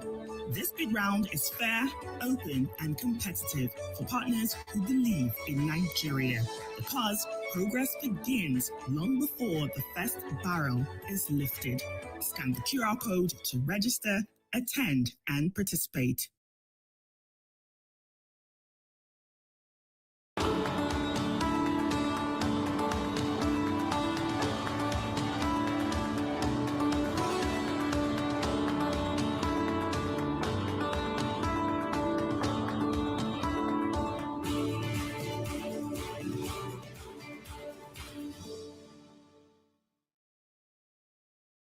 Welcome back to the morning show here on Arise News. In a communique reached at the end of the historic Izumune meeting held at the Presidential Hotel Enugu, the Southeast APC leaders have drawn a battle line with other political interests in the zone who are opposed to Tinubu's re-election. The motion endorsing President Tinubu for a second term was formally moved by former Senate President Paz Anyem Anyem and seconded by former Senate President Ken Nnamani, who described the decision as courageous and strategic. The APC leaders vowed that the zone would not be swayed into supporting any other presidential candidate and scattering the Southeast votes across multiple political parties. Joining us on this show to discuss the Southeast leaders' support of Tinubu's second term over Peter Obi is Okwuzilieze Nwodo, former governor of Enugu State. Good morning, sir, and thank you for joining us on Arise News, the morning show. Thank you, Dr. Abati. Thank you, Erufai, and thank you, Zainab, for having me. And I wish you great compliments of the season. Thank you. Thank you. Well, same to you, sir. Well, very quickly. It looks like the leaders of thought, the elite in the Southeast, have also joined this one-party APC dominance bandwagon, with the political elite coming together and saying, well, Southeast is for President Bola Ahmed Tinubu. I think the only man who is still standing really firm is the governor of Abia State, Alex Soti, who says he's not leaving the Labour Party. And then also Governor Peter Mba of Enugu, who still says he's still, in the PDP. Abga, Professor Soludo in Anambra, says when it comes to presidential elections, in the Anambra, we support President Bola Ahmed Tinubu. Why is the leaders of thought in the South, why are the leaders of thought in the Southeast disowning their own son, former Governor Peter Obi, who says he's now going to the African Democratic Congress? Many Nigerians will be wondering what is going on now that the entire Southeast is going Tinubu way. In fact, there was a meeting elsewhere where about 219 million was donated to support President Tinubu. Can you help us make sense of this drift towards the APC by the leaders of the Southeast? Thank you, Dr. Bati. I want to say that every politician has a reason for his action.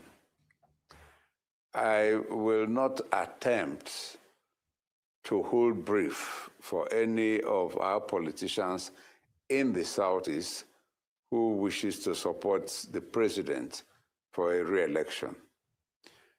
We in the African Democratic Congress, we want to engage the current president of Nigeria and his party on issues, on their policies, on the efficacy of their execution of their policies and promises to the Nigerian people, and put this side by side with the candidates that we are supporting, former governor of Anambra State, Peter Obi, and the solutions he's putting on the table for Nigerians to make a choice.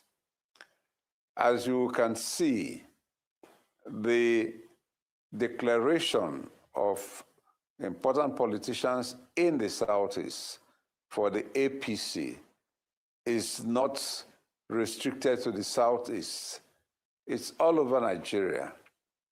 And many of us in this country are wondering what is the attraction for our governors in particular who are leaving their parties for the APC. We don't see the justification in the organization of the party APC.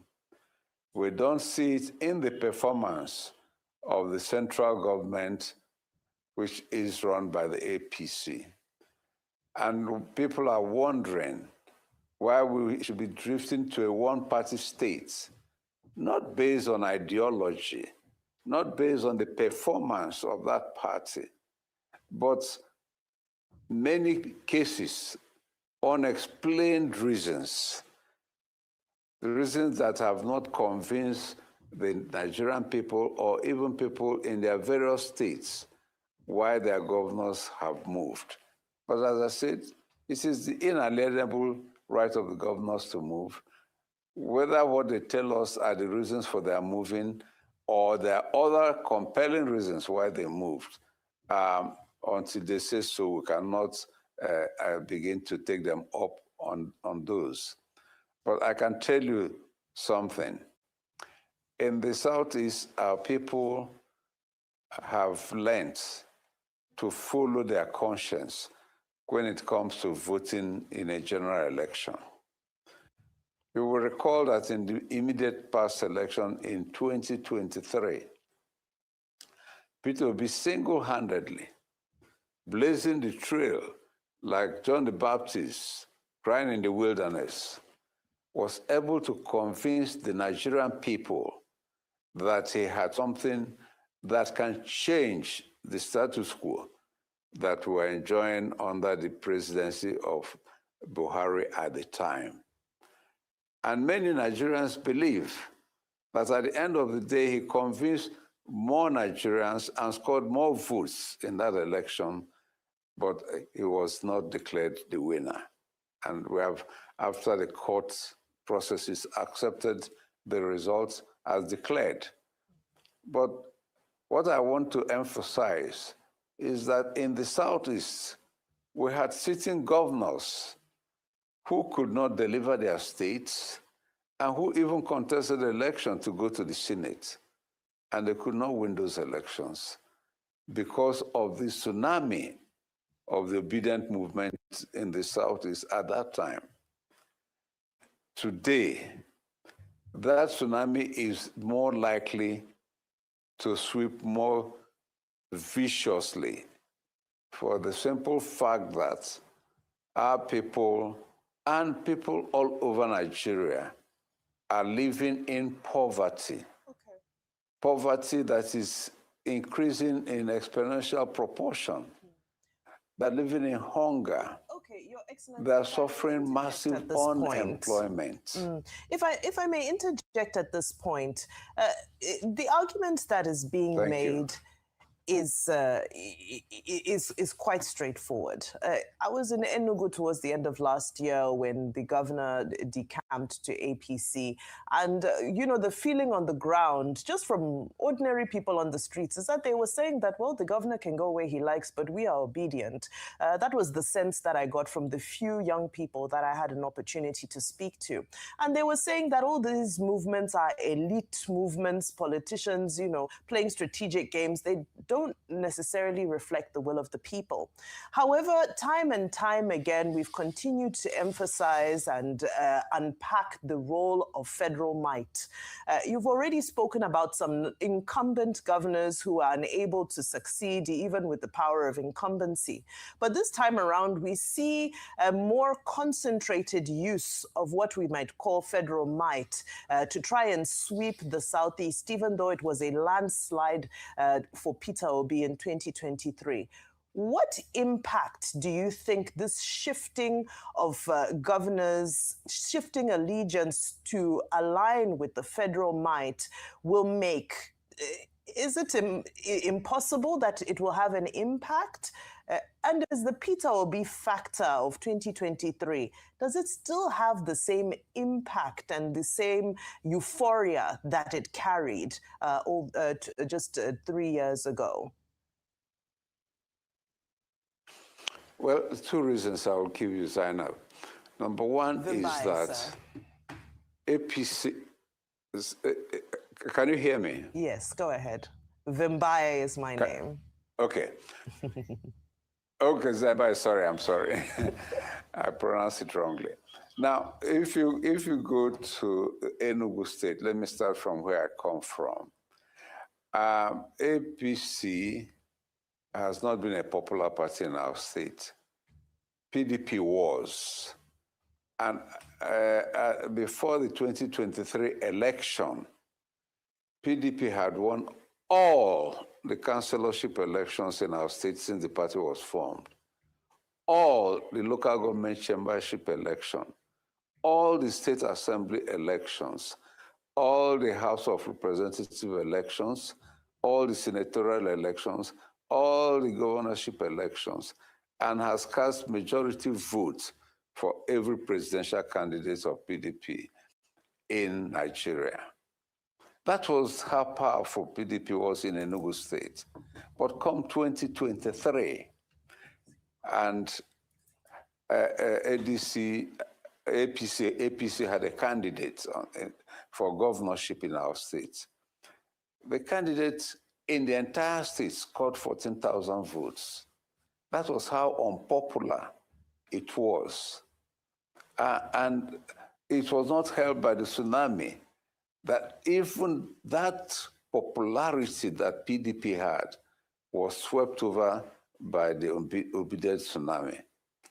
You know, and I can tell you what you found on the streets at that time is even stronger today. People cannot find justification why important politicians are declaring for APC. Okay. If they can, they will join freely, happily. Okay. But in spite of what appears that APC is now a behemoth, unchallengeable, with federal might, with incumbency in third world politics, people are still anxious to do what they have to do to salvage their country, to have a better life for themselves and their children, and for posterity of Nigeria. Okay, sir. Good to see you. Happy New Year, sir. Two questions quickly. Number one, thank you. Do these leaders that put themselves together and say they are speaking for the people of the Southeast, that they're endorsing President Tinubu, do they represent the hopes, aspirations, and yearnings of the people of the Southeast? That's question number one. Question number two, no matter how great plans are, as long as the new electoral laws and electoral reforms are not put in place, the 2027 election might even be worse than the 2023 elections. And that's a prediction. What's your take on that? 2 questions, sir. Thank you, Rufai. Now, on the first question, let me emphasize again and again, any governor that is doing well in the Southeast, and we usually single out Enugu Governor Peter Mba and Alex Uti of Abia State, any governor that is doing well, under normal circumstances, and with a free and fair election, will normally get a second term. That is what you get by doing well. And if you don't do well, you are voted out. So the governors that are doing well, we believe they may have a second chance. But when it comes to the presidential election, I doubt that those people that will vote in their governor that is doing well will vote in APC presidential candidates. Because when it comes to that, these our leaders are not speaking the mind of our people. I can tell you that for certain. And it is an information you can gather on the streets, in the marketplace, anywhere you go. That is the natural feeling of the people. Unfortunately, since APC was formed, in the Southeast, it has never taken root. It has been seen as the government or the party that singles out the Southeast for oppression. 8 years of Buhari was quite difficult for our people. And the 2.5 years of Tinubu is even more difficult for our people. So naturally, they don't gravitate towards APC. Our leaders may go there for reasons best known to them, but I can tell you they're not speaking for the general public. Now, when you come to the second question, it is a matter for all of us, both to put pressure on the National Assembly to make sure that the electoral reforms that will come out in the new bill meets our expectations, and that in the implementation, we will all open our eyes and defend our votes according to the Constitution and the electoral laws. Absolutely. Nobody's going to come to do it for us from outer space. It is us, Nigerians, that can make sure that this happens. And this is what has happened in other climes where dictators have been uprooted, where oppressive governments have been changed. It is the people that do all of this. Absolutely. So we're calling on all Nigerians. If we're all saying that we're living under extreme hardship in this administration, all hands must be on deck to make sure we have a better government coming in 2027. That's it. That's it. On that profound note, of course, we continue to advocate to ensure that 2027, the vote is defended and the will of the people is reflected. We thank you so much for your time, former Governor of Enugu State, Your Excellency Nwodo, for your insights this morning. We'll take a short break now, and when we return, we will bring you the political brief with the Rise Director of News and Politics Editor, Sumna Sambo. Do stay with us.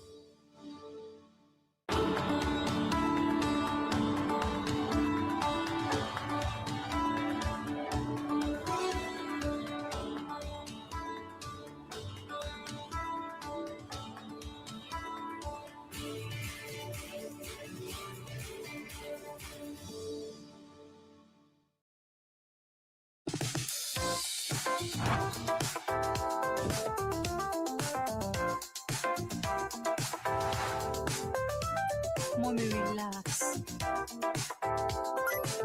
Banking that's fast and reliable.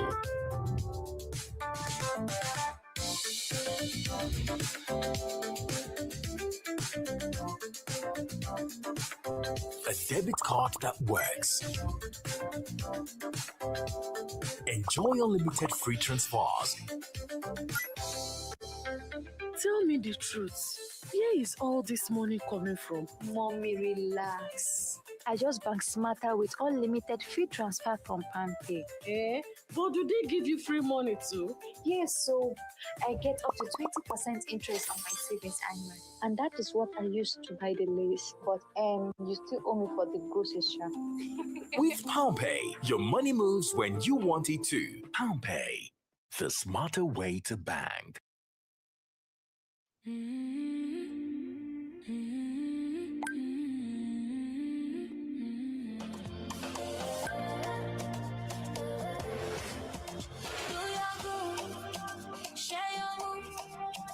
Do your style, show your smile.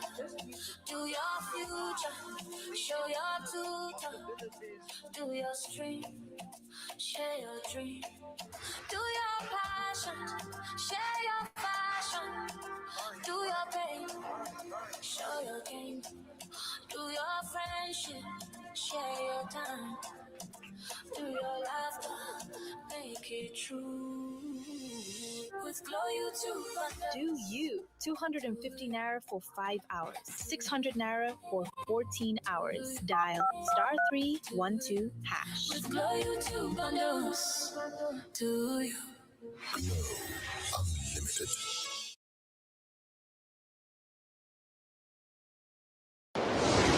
In this life, it's what you do behind that shows in front. Now give us the fire. Tell us more. It's Cosmo or nothing. Luxury or not, this is Cosmo. That's why I roll with Cosmo deodorant. No sweat, no stains, no odor. Now you know. Cosmo Roll-On Whitening Deodorant. All day freshness, 7 days a week from GVS Cosmetics. Emergencies happen when you least expect them to. It gets worse when you are cash-strapped. No need to despair. First Advance has you covered. You can get that urgent cash right now on First Advance. With First Advance, salary earners can get up to 50% of their salary. No hassles. As long as you earn a monthly salary and your salary account has been active for at least 2 months. It doesn't matter if you run a salary account with First Bank or any other bank. Just dial *894*11# or simply dial *894# on your mobile phone. What's more, when you open a First Bank salary account, you can enjoy 0 charges and free debit card issuance. Download the First mobile app on Play Store or App Store today. Log in to experience First Bank digital banking. Select loans, select First Advance, and follow the prompts to receive your loan. Don't let that urgent need get the best of you. Get First Advance now. It's as simple as dialing *894*11#. First Advance. Fast, convenient, secure. You first. First Bank.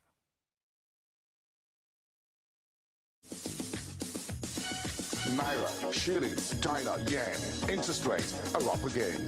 Commodities, bonds and shares. Seize the bulls and mingle with the beers, derivatives and currencies. Help me understand it, please. Finance gurus, the thieves and the tricks. Portfolio is getting thick. Come on, trade. Let your money move with the wisdom. Trade, trade. Let the markets take you there. Stay up to date with business and markets every weekday on the Rights Exchange.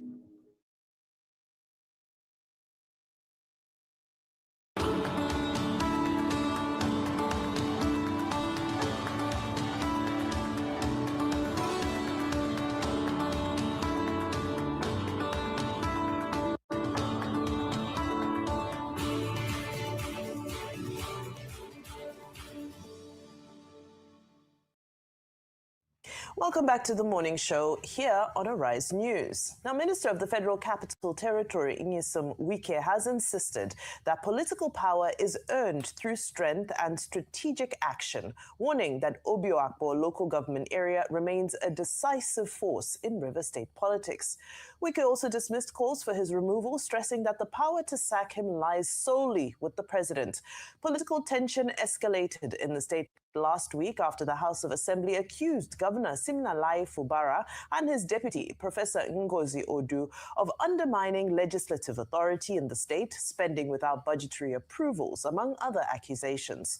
Meanwhile, to prevent the issue from degenerating into a full-blown political crisis yet again, the Pan-Niger Delta Forum, PANDEF, has set up a reconciliation committee chaired by former Attorney General of the Federation, Chief Kanu Agabe, SAN. Well, in other news, stakeholders of the All Progressives Congress in the Southeast on Saturday formally endorsed President Bola Ahmed Tinubu for a second term in office, pledging to mobilize massive votes for his re-election in the 2027 general elections. The endorsement was the outcome of a high-level Southeast APC stakeholders meeting held at the Presidential Hotel, Enugu, where party leaders, governors, lawmakers, elders, and critical stakeholders from across the zone reviewed the region's political trajectory and resolved to align fully with the ruling party at the center. Now, the National Secretary of the New Nigeria People's Party, NNPP, that's Mr. Ogini Olaposi, says the party's 2023 presidential candidate, Senator Rabiu Kwankwaso, will not be allowed to contest on its platform in the 2027 presidential election. The NNPP National Secretary reiterated that the party's 2027 presidential ticket would be open only to bona fide members wishing to contest the presidential and other elections. He noted that Kwankwaso, who flew the NNPP ticket in 2023, would not be allowed to do so in 2027 due to disagreements between the NNPP and the Kwankwasia movement. Well, joining us on the political brief to unpack all of these stories is Arise Director of News and Politics Editor, Samna Sambo. Samna, good morning and Happy New Year to you. Good morning. Happy New Year to you and to all our viewers. So good to have you join us on Arise News in 2026. Okay, so now, Happy New Year to you. Well, let me do one small amebo.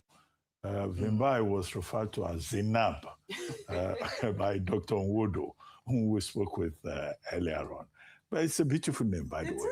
Yeah, Zainab, daughter of the prophet, you know, and then it means beautiful woman, a woman of dignity, a woman of wisdom. Okay, I like that. I like that.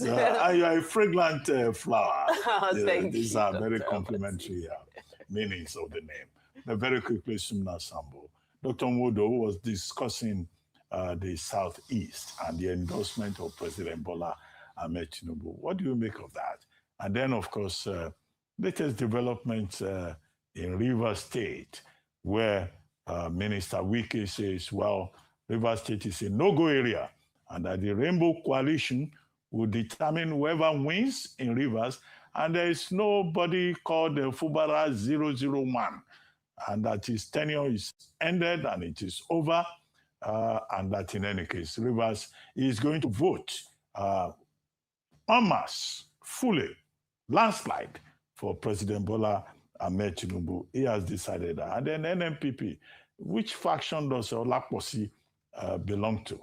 That is saying that the star of the party, Kwankwaso, is not allowed to even run on the platform. Even if Dr. Kwankwaso has given a condition that anybody that wants him to join them must be willing to either make him the presidential candidate or the vice presidential candidate. That's the other subtext. But they're saying, Olaposi is saying he's not part of NNPP. Quickly, because we have limited time today. All right. I mean, let's start from the very first issue you raised, the issues of the endorsement by the three Southeast governors of the APC. I think based on precedents, President Bola Tinubu himself, having assessed the impact of the APC in the Southeast since 2015, will be very careful with such an overwhelming endorsement because, I mean, the APC is not so much popular in the Southeast, and the figures are there to actually give someone like President Tinubu guidance. And so I think what President Tinubu will be guided will be to actually battle for 25% in the Southeast states, because if you look at it, most of the people who were there endorsing President Tinubu and all of that, when push comes to shove, many of them won't be able to actually deliver. And then if you look at the politics of the Southeast, right from independence, I mean, they've always, had better political alliances with the North, better than, having political alliances between maybe, like, for example, the East and West. The figures are all there. So these are some of the things that President Tinubu will have to put together. As much as this endorsement is good, to finally analyze and conclude on what exactly he will be going for in the Southeast region. Yeah, the strategy that he actually wants to move into 2027 with will be to actually ensure that all votes from the South, that's the Southeast, South, South, Southwest, all go to him, and then maybe he fights for votes in the middle belt, and then of course get 25% in the Northwest and the Northeast. But nonetheless, he has to be pretty clear as to what sort of political alignment he's getting from the Southeast leaders. Because yes, the endorsement actually looks good on paper and all of that, but can all of these people actually deliver the votes? Considering the antecedents, whether Peter Obi is going to come out as a presidential candidate or a vice presidential candidate or whatever it may be, nonetheless, the figures we've had in the past will serve as a very good guidance. So, and I think President Tinubu is politically smart enough to be able to know when, those who actually have the votes are speaking and when those who don't have the votes are also speaking. And let's talk about the issues you raised in NMPP. The NMPP group, Ogini, who was talking about, Kwankwaso and all of that, belongs to the Dr. Boniface Aniebonam faction. They were the original owners of the party before that agreement was reached in 2022 to allow, Rabi Musa Kwankwaso to come in, and eventually he flew their flag. And then, of course, the NMPP now, metamorphosed into having a clothing that looked more like Rabi Musa Kwankwaso than Dr. Boniface Aniebonam. And since then, Dr. Boniface Aniebonam has been battling, saying that he's the owner of the political party. Well, I think based on the rule books in Nigeria and INEC and all of that, no particular person owns a political party. And so the political party has been facing lots of crises here and there. And the NMPP has had two groups, two factions, if you may want to call it that way, which have been battling for the soul of the party. And Kwankwaso has moved ahead to ensure that he plots the structure of the party ahead of 2027. He's had his own structure. INEC has recognized them and all of that. So it's a tough one if Ogini, who is the factional national secretary, will come around and say that the NMPP may not give Kwankwaso the ticket. It also depends on whether Kwankwaso will be contesting or not, because President Tinubu has been trying to woo Kwankwaso and Governor Abba Yusuf of Kano State, but it's been pretty tough. They seem to have got Governor Abba Yusuf, but Kwankwaso seems not to be going, and then the majority of the NMPP members still seem to be with Kwankwaso. So it's a difficult chew for the APC. If Kwankwaso does decide not to go to the APC, and maybe he decides to go to the ADC, or even he decides to remain, it will be a difficult one. But of course, the major thing here is for Dr. Aniebonam to see how he can sit down with Kwankwaso and make sure that the NMPP, having one Kano, you can't just discard the political party. Sit down and see how they can make things happen. They've gone to the courts, and despite all the judgment, it's still a bad decision. This is the major feature of all the political parties at the moment. And then you come to the other issues that you raise. It's pretty a difficult time for Rivers State, and then, of course, the politics that we have therein. But the good thing is that leaders from the Niger Delta region are not slipping over, and that's why we would like to salute the efforts of the Pan-Niger Delta Forum. If they're able to actually get into the state and get the top leaders of Rivers State, away from Wike and Fubara, to be able to come and sit down and have a conversation with the former Attorney General of the Federation, who is leading this panel, and some eminent members of that reconciliation panel, I think it will actually make something, out of the political crisis that we have in place there. But in reality, the president himself will know that there is no how a sitting governor who has defected to the APC will be pushed aside, and then you consider only the minister. So the minister himself, whether it's Wike or whosoever, must not be pushed aside too. So in this instance, President Tinubu has a very difficult situation ahead of him. I don't really envy him, because he tried the first time, and all the political forces in the state accused him in one way or the other of not taking the right political decisions. But as we get close to the election period, I can tell you that the forces from Abuja are really weighing in to see whether indeed Nyesom Wike still has the capacity to be able to deliver the votes. And that's why you saw that Wike had to go to Rivers to still show his capacity, because some of the local government chairmen, I mean, if not all of them, are still loyal to him. But when push comes to shove, and then the forces from Abuja get into the political theater of Rivers State, will Wike be able to stand the grounds? And so, well, that's why you've seen that there've been this rising call for him. That's for President Tinubu to sack Nyesom Wike and so on. But can President Tinubu afford to do that? I will tell you that he can't afford to do that. And so the good thing that's playing out for President Tinubu in this election is that the presidential election and that of National Assembly elections will come first before that of the governorship. And so he may be able to use that to actually buy some time before he's able to settle down and then look at what may happen in the governorship election. But the major fear of Nyesom Wike is that if Governor Fubara does have his second-term ticket, it will negate the agreements that have been reached, that he should not get that. And then, of course, Fubara may want to use that to decapitate the political machinery of Nyesom Wike. And if you were the one, you wouldn't agree on that. So it's a difficult situation, but I think the Niger Delta leaders would do Nigeria a favor if they're able to help, reduce the political tension, because if it does affect our oil production output, with crisis coming out of that place and going down because of the Ijaw factor, I think it will be good for Nigeria. And then, of course, going into the elections, it will affect other, outcomes generally across the nation.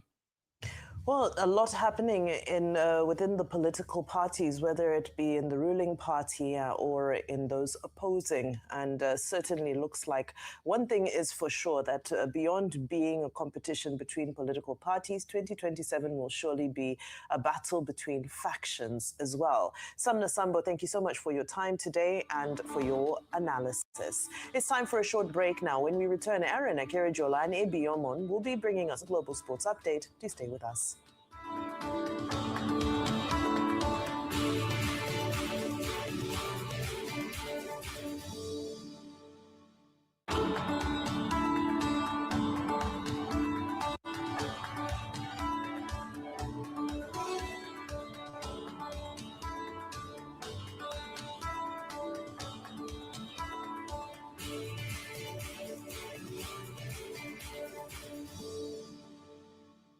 All right, welcome back. This is still the morning show here on Arise News. Now for updates on sports stories across the globe, Aaron Akerijola and Ebi Iomon bring us this report from Morocco. A fantastic morning here in the city of Marrakesh.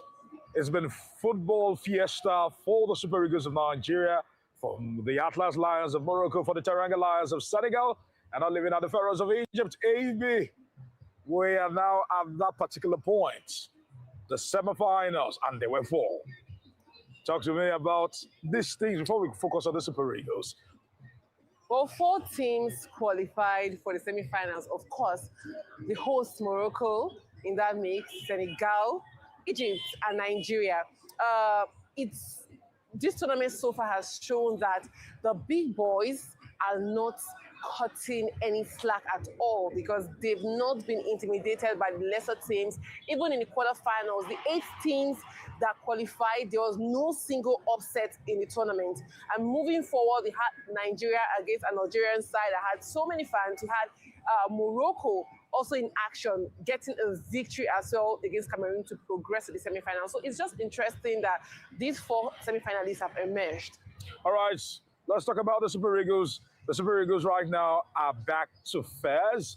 It seems to be their good luck charity, because Eric Shell, the coach of the side, has taken to life in fairs the cold, the rains, the weather, and maybe the fact that he's away from journalists. But one thing is certain, the Super Eagles have shone like a million stars in this particular tournament, having scored a whopping 14 goals, which is the most by any team in this tournament, and just conceded only 4 in 5 games. And they know their next test will be arguably their biggest yet in this competition, understanding they'll be going against the host. Some will say against the referee on the day, and some will say against the fans who have come out in their numbers to cheer the Atlas Lions of Morocco to the semifinals. And this time around, they'll be hoping to do it again. But at the back of their mind, they will know that the Nigerian national team at some point in the not distant past came against Morocco, in Rabat, at the Moli Abdullah Stadium, and won that holy grail. Talking about the WAFCON, the 10th one for the Super Falcons. And this time around, the Super Eagles will be hoping to do the same against the Atlas Lions. AB, talk to me about that thrilling encounter. They say Nigeria would have to contend against three forces: the players, the fans, and the referee. Do you agree with that? Well, it's a whole lot different elements. But the Super Eagles of Nigeria just need to go into that game with the mindset, mentality, and resilience. You just cited the case of the Super Falcons at the WAFCON. They were resilient enough to come from 2 goals down, even with the host, the fans, and everything in favor of Morocco. Now, coming into this game, Nigeria had already defeated 2 North African sides, and we know that North African sides are sides that have fans who are very, well, something like to call them fanatics. They are very invested in football. Tunisia, Algeria, and now Morocco. They need to put in their A game the way they did against Algeria, or even better. Aaron, in that game against Algeria, you could not fault any player. Every player could have easily won the man of the match. True. From Bright Osayi Samuel to Bruno Oyemechi to Shemi Ajayi. There was also Calvin Bassey. The midfield, even when Wilfred Ndidi was brought out, Onyedika came in, stepped up. There was Frank Oyeka, Iwobi. If there was a trophy for players who give the most pre-assist, then Iwobi will definitely get that. We can't talk enough about our front three and even the substitutes. So Nigeria can do it, Aaron. All right, Nigeria can do it. As we try to wrap up this particular segment, looking at how things have actually played out, we've actually established that the Super Eagles have returned back to their base camp in Fez, Morocco, as they prepare for the semifinals. But AB, as they returned yesterday, it was certain that 2 players are a massive doubt for the Super Eagles going into Wednesday's fixture against the Atlas Lions. Crucial players. First of all, let's start it off with the captain of the side, Wilfred Ndidi. Some say he's out of the tournament. And some are also looking at Stanley Bobo Nwabali, the chief himself. He came into this tournament with an injury, and he's been nursing that particular injury. And some are saying that he might not just be fit to play that particular game. Talk to me about the impact this misses will actually have on the Super Eagles. For Stanley Nwabali, if there's a player that you say he's been very concrete, because whatever people have to say about him, he's someone who's been playing with injuries for about 6 months now. Even the game against South Africa in September, he already was playing with the injury. So he's just been resilient. He's just been strong enough to keep representing Nigeria. Hopefully he's able to do that, but I don't know to what detriment to be if he plays with the injury, but he's been doing well. For Wilfred Ndidi, since he became a captain, he's taking that mantle seriously, because the way he's been playing that defensive midfield role is almost second to none in this tournament. He'll be greatly missed, no doubt about it, because the way he held his hamstring during that game, you're almost certain that it was a very serious injury. But I will say this, on the bench, Rafa Oyedika can prove himself anytime. The only thing Nigeria needs to do is to go into that game with their heads calm. No anxiety, no fear, even with the fan advantage, because if the Super Falcons could do it, I bet you the Super Eagles can do it, especially with the coach. This man seems to know what he's doing. 1 year in office, he's been doing very well with this side. All right, ABA, I must also point out this. If he can pass a late fitness test, the captain of the side, Wilfred Ndidi, no thanks to his indiscretion of yellow cards, will be missing that semifinals for sure.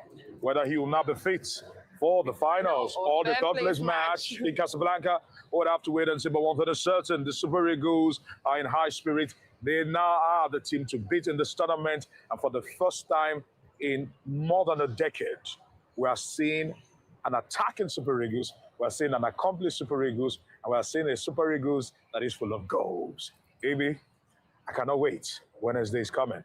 That's the size of the package exactly. Today. Wednesday, save the date. Okay, Aaron Akerejola and Ebi Nyoma are there in Morocco covering the Super Eagles. And then, of course, just to add by way of footnote, we want to thank Alhaji Abdul Samad Rabiu, who is promising support, if they win against Morocco. A lot of money, $500,000, and $1 million if they bring home the cup. And also, we want to identify with Boniface, who's just undergone surgery. We wish him speedy recovery. It's time now for a short break.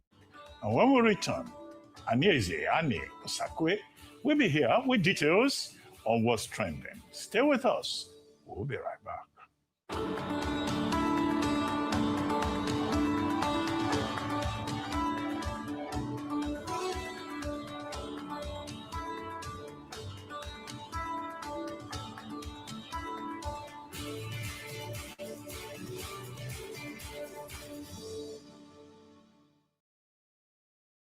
Imagine your wallet can be everything. Well, almost everything your bank is to you. That's exactly what First Money Wallet is. First Money Wallet from First Bank is another swift and seamless way to bank from your mobile phone. It doesn't matter if you have a First Bank account or not, nor the mobile network you use. Everyone can open a First Money Wallet, and it's very easy. Your phone number is your account number. With First Money Wallet, you can send money using just a phone number, receive money, pay bills, buy airtime and data for yourself or someone else, and in check balance. You don't need a bank account at all or BVN to enjoy the boundless possibilities First Money Wallet offers. All you need is a registered phone number, and you can fund your wallet easily through your First Bank account or any bank account and debit card. What's more, First Money Wallet is highly secure with fingerprint technology and PIN. And when you need cash, just walk up to any First Money agent near you to withdraw money. No smartphone, no wahala. Just dial *894*1# on any phone. So it doesn't matter if you live in the city or the remotest part of the country. With First Money Wallet, your transactions are easy, seamless, and secure. Download the First Money Wallet app now. Input your phone number and follow the prompts, or simply dial *894*1#. All money now on First Money. You first. First Bank.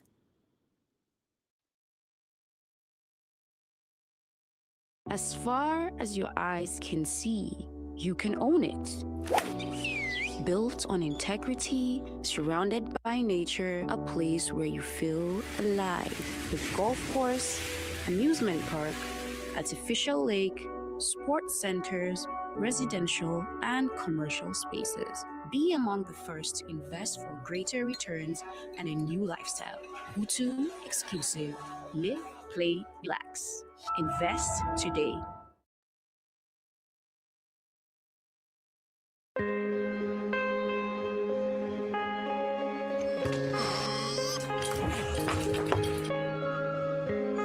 I will be there by your side every moment, day and night. I'll be there with you all the way, all the way.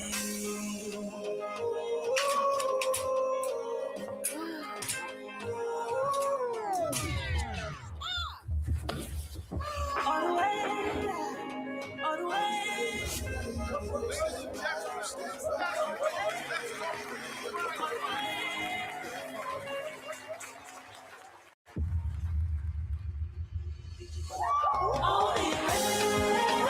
Care changes everything with Avon. Avon HMO, empowering you to live healthier, fuller lives. Buying your Airpiece ticket just got easier with Fidelity Bank. When you book on flyairpiece.com, choose Fidelity payment options and complete your payment effortlessly. With Fidelity Bank, you can pay with transfer, fast, secure, and powered by Fidelity. Buy now, pay later, enjoy flexible payments, and travel stress-free. Book on hold. Lock in your travel plans and pay when you're ready. Whichever you choose, every transaction is quick, seamless, and protected. No stress, no hassle. Just smooth payments every time. Because with Fidelity Bank, flying Airpiece isn't just about getting there, it's about getting there with ease. Fly Airpiece. Pay the Fidelity way. Simple, safe, convenient. Visit flyairpiece.com to get started. We are Fidelity. We keep our word.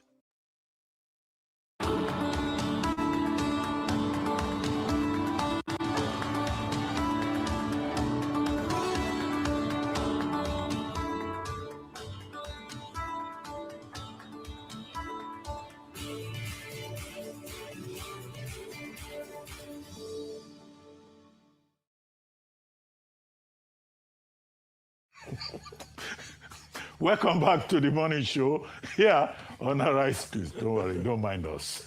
We have our own baseball, inside baseball here. But before we start what's trending, let's bring you highlights of the 83rd Golden Globe Award ceremony, which took over the Beverly Hilton Hotel in Los Angeles last night. And in true awards show fashion, it was a mixture of the lucky and the not so lucky as the winners were named. The trophies were claimed, the speeches were made, and award season continued to captivate us all. Here is a recap of the biggest night in film and television from our Arise correspondent Judita Da Silva, courtesy of our sister streaming service, Arise Play.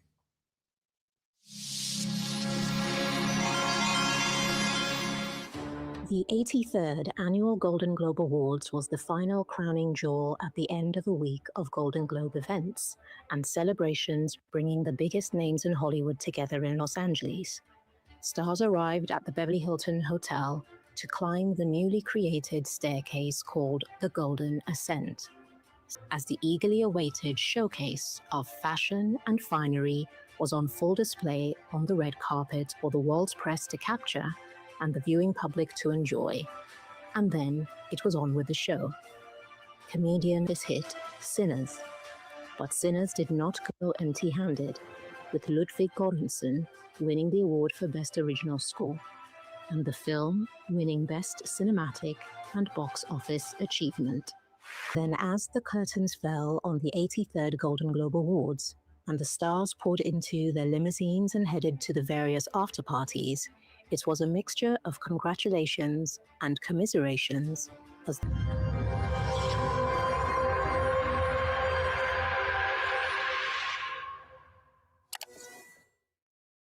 Golden Globes 2026 awards, the best in film and television the past 12 months.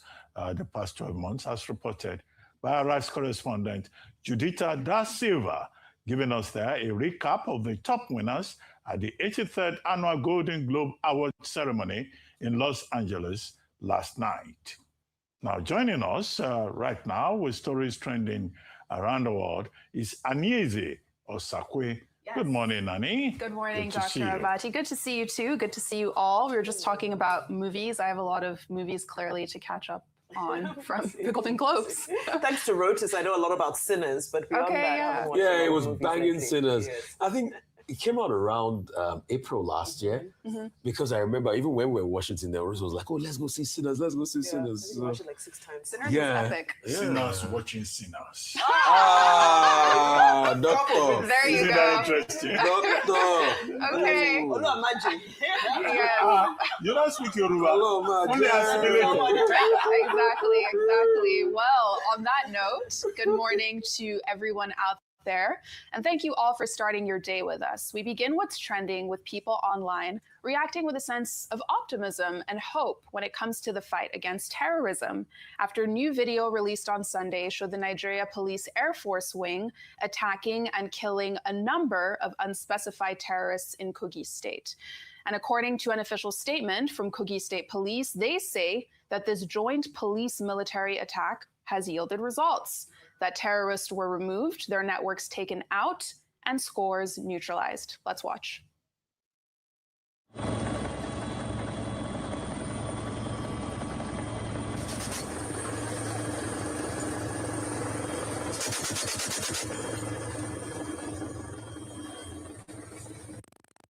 And in a similar vein, on Saturday, we had the Minister of Defense, General Christopher Musa, putting out a strong public warning saying that anyone who's seen aiding terrorists, bandits, or insurgents will be dealt with accordingly. Now, General Musa made these comments while being received as a guest of honor at the Armed Forces Remembrance Day golf tournament in Abuja. Let's see what he had to say about how a friend of a thief is still a thief. Those bandits, criminals, insurgents, terrorists should stop. Because they say the friend of a thief is a thief. For us, if we get to the battlefield and you are among them, then whatever happens to them happens to you. And it's important for those good Nigerians to provide necessary information as quickly as you see something, say something, so the action should be taken. And the armed force is always ready to react.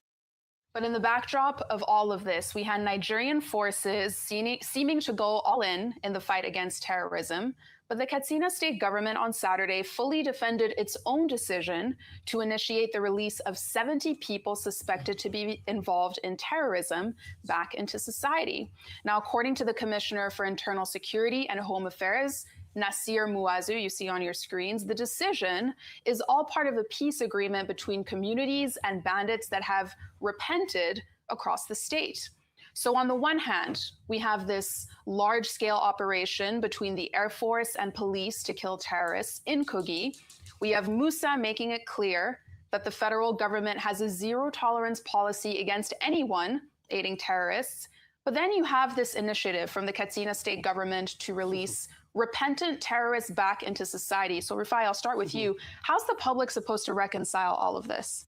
You remember Fela Kuti had a song, Confusion, breaky bony, yeah, pa, pam, pam, pam, pam, double wahala for daddy body and the owner for daddy body, na double wa. That's exactly what's happening. Yeah.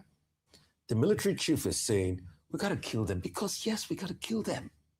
These people kill, they destroy lives, they maim. And you can see the efforts being spent. Do you know what it costs? I think it was the military chief that was saying it costs hundreds of thousands of dollars to get a missile. When you fire a missile, you lose hundreds of thousands of dollars. At the same time, the state government is saying they had a peace deal with the bandit, and they had the temerity, the unmitigated temerity to write to the Judicial Commission to release bandits because they had a peace deal with them. How mad can we get in this country? In one fell swoop. So if the military chief is saying that if you're a friend to a bandit, then you are an accomplice. The Katsina state government, can we by extension say they're accomplices in this? Because we need to be able to rate them out. These are people that are causing terror. And we have seen in the past, it's not today they're signing peace deals with bandits. They don't always keep to the agreements. God knows how many peace deals they've signed. They've signed peace deals in the past, but nothing came out of it. So I would like to go in line with what the military chief has said. We should not encourage the Katsina state government. In fact, they should call the governor to order. I don't know who supported this brokering of this peace deal that the bandit had temerity to go across local governments. I think that was even the point they should have even arrested those bandits in the first place and make them face the full wrath of the law. We can't keep pampering insecurity. These are vestiges of a failed state. Right. Well, very quickly, I think the Katsina state government, regardless of the explanation by the Commissioner for Home Affairs and Internal Security, is guilty of the same thing that the Minister of Defense, General Musa, was talking about, aiding and abetting, which is a crime in itself, within the purview of Section 7 of the Criminal Code of the Federal Republic of Nigeria. Now, the Minister of Defense was saying that, look, if you cooperate and you support terrorists, you are guilty and you too can be punished. Because the receiver of stolen goods under Section 247 of the Criminal Code is also a thief. So if you are aiding and abetting and you are acting as a fence, helping criminals, don't forget the word bandits. We're talking about criminals here. People who are abducting other people. In one of the local governments in that same Katsina state, they abducted 162 persons. In another local government, 28. In another local government, 26. In another local government, 62. And now you are saying, oh, you have collected some persons back and you have released 70 persons. We have said it again and again. This culture of giving pepper soup and jollof rice and ashwebi to bandits and terrorists should have ended with President Buhari, who was an expert in what they call rehabilitation, reconciliation, which never worked. In fact, in one state, they even arranged wives for these bandits, and yet they continue to operate. So the point made originally by the Minister of Defense is that you will be encouraging these terrorists by identifying themselves, by giving a fresh definition to the Stockholm Syndrome, which is the problem that they have in Katsina State. We do not accept the explanation by the commissioner that you have prisoners of war,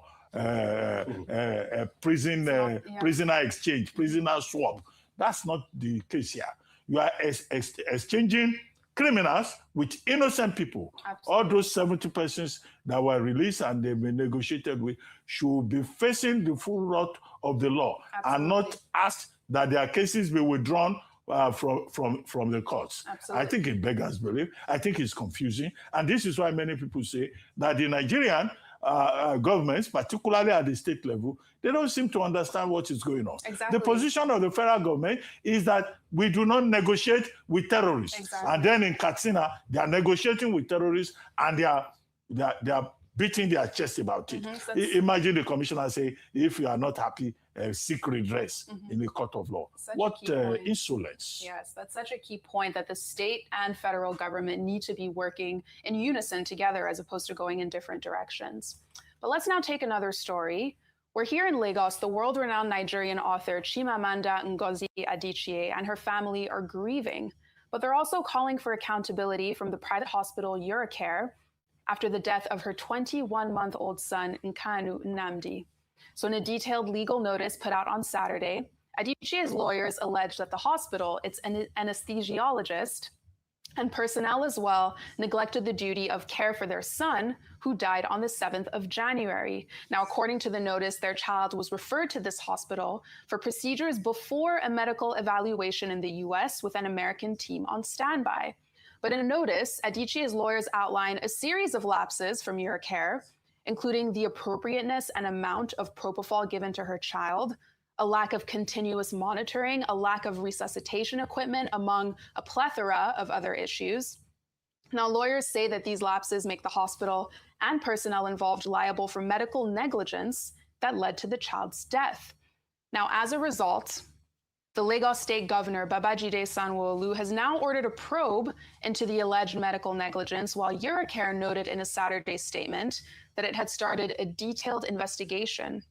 We also know that the doctor involved in the incident has reportedly now been suspended. And Vimbai, I'll come to you on this because, one, this is such a tragic story that we took as it broke. But what's also been interesting to see has been how online so many people have now come out to share their own stories about how loved ones have either passed away or almost passed away because of medical negligence at hospitals in Nigeria.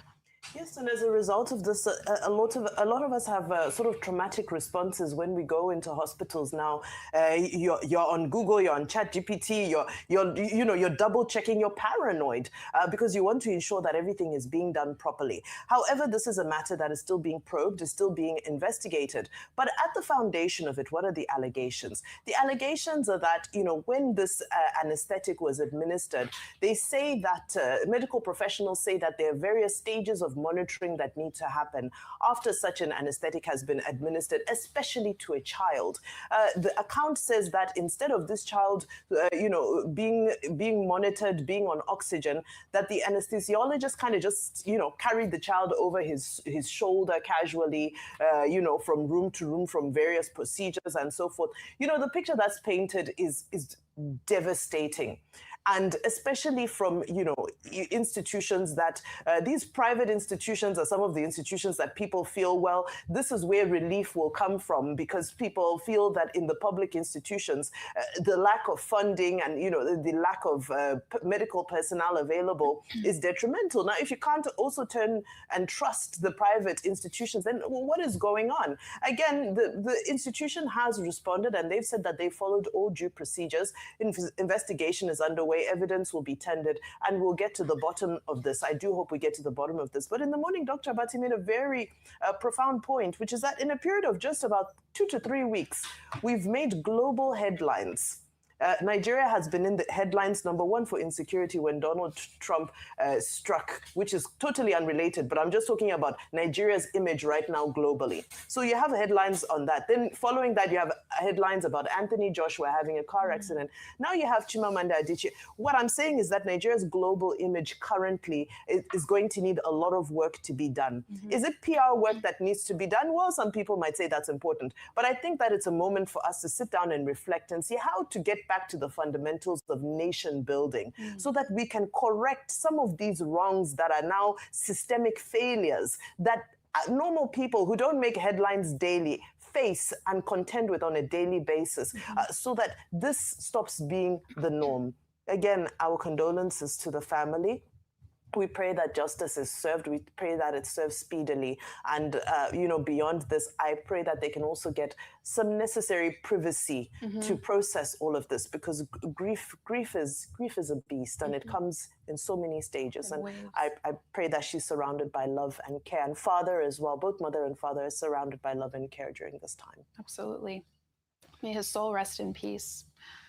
Now let's move on to politics, where after 17 days and 23 local government area visits later, FCT Minister Nyesom Wike is back in Abuja after his tour of River State, where yesterday he told his critics, who may want to get him fired, that he's not going anywhere because, according to the minister, the only person who has the power to remove him from office is President Bola Ahmed Tinubu. Now, Wike made these comments while speaking to a crowd on Sunday in Obio Akbor, where he also spoke about how critical their local government area is to the election. Let's watch. About people who say, sack me. It doesn't lie in their mouth. If my appointer believes that I cannot offer anything again, he has a right. It's not that you should tell him. But I'm very proud that all the people are proud, that even people are proud. And we can tell Nigerians we have not disappointed them as far as it is concerned. Meanwhile, as Wike was speaking, we also had the state governor, Siminalayi Fubara, calling for calm and peace in his state, while throwing some subtle shade at Wike, saying that dogs bark when they don't understand.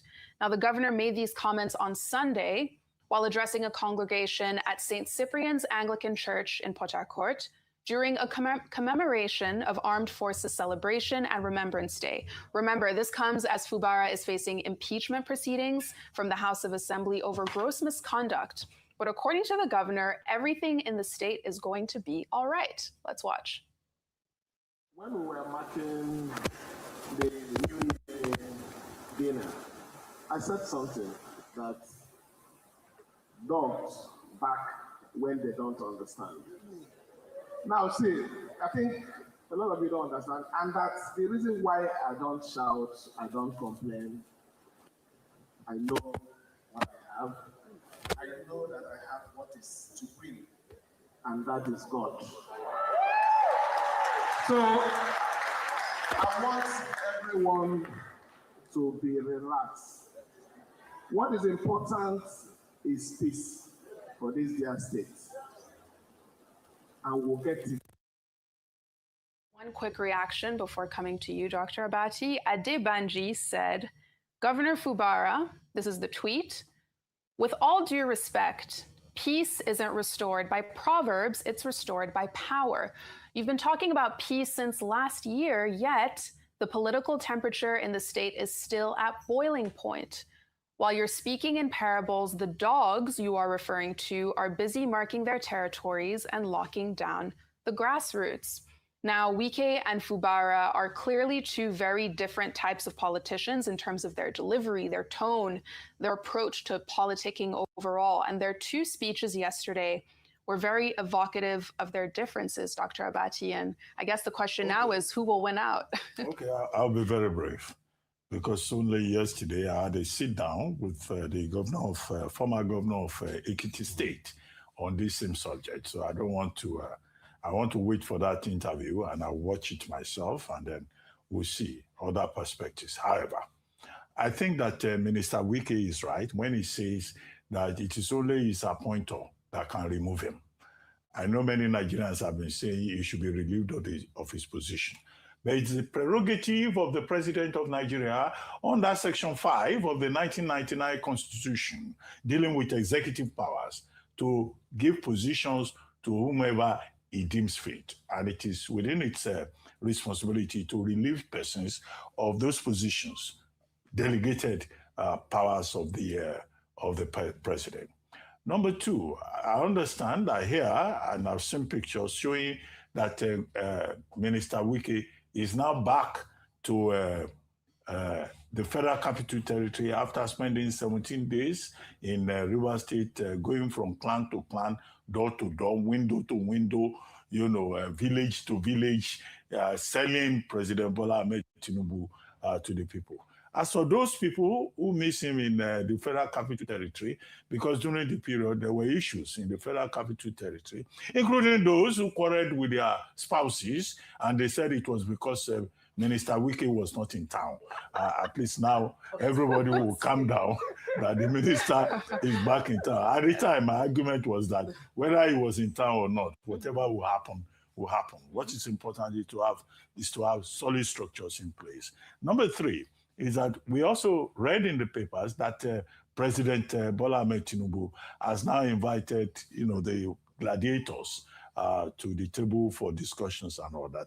And I said previously on this table that President Bola Ahmed Tinubu, as the president of the country, has the responsibility to ensure that the situation in Rivers State does not go south on any account. Because if that were to happen, it is the people of Rivers State that will suffer. The long-suffering people of Rivers State who have been dealing with 1 day, one trouble, 1 week, many troubles, 1 month chaos, consistently since the beginning of this new dispensation in that state. They do not deserve to continue to suffer in that manner. So the intervention by the president, I think, is welcome. Yeah.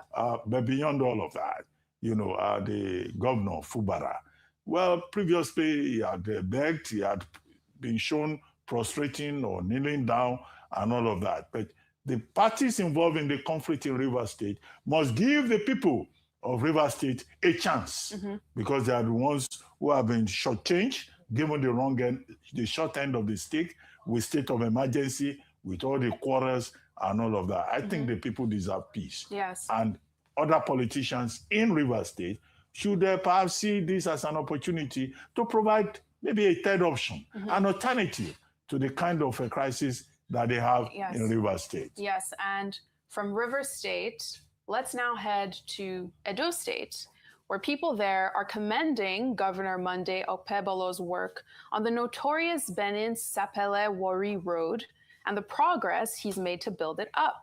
So it had been a federal road until recently, and we'll show you pictures, when it was taken over by the Edo State government. And according to residents there, who often protested that the road's inoperable state, the changes have now been palpable, as you see. Residents say that transport is eased and economic activity is slowly coming back to life, as this is a critical road that connects Edo to other states in the south-south and southeast. But let's stay in Edo State, because as the state makes strides when it comes to roads and infrastructure, activities in Asal West local government area came to a standstill this Saturday, with mass protests taking over as residents came out to protest the sharp uptick in kidnappings. So in videos circulating on social media, protesters are seen singing solidarity songs, tearing down 2027 campaign posters, while also blocking parts of the federal highway, because according to them, police there are not doing enough to keep them safe. Let's watch.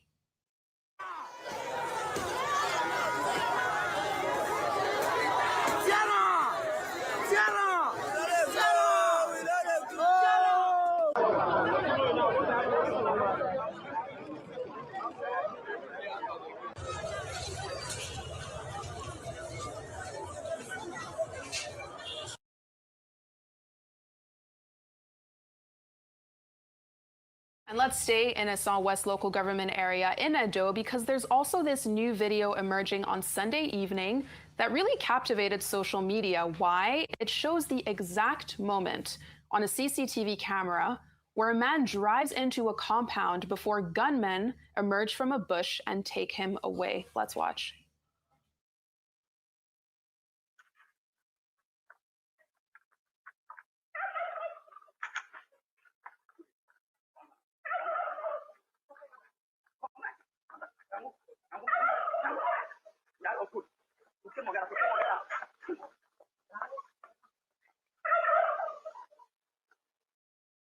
In a statement signed on Saturday by the governor, Monday Okpebolo, his press secretary, he said that his administration has invested in modern security apparatus and intelligence to tackle criminals, adding that kidnapping is being addressed. But clearly, the issue here is that for a lot of people, their lives in Edo are clearly being upended, and to see abductions happen on video is especially jarring, Rufai.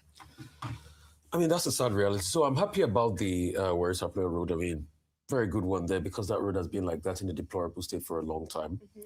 But also the downside is the level of insecurity in Esanland.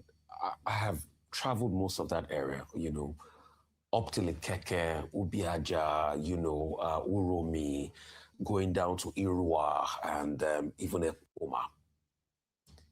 And at a point, you could actually travel on that road without needing a police escort.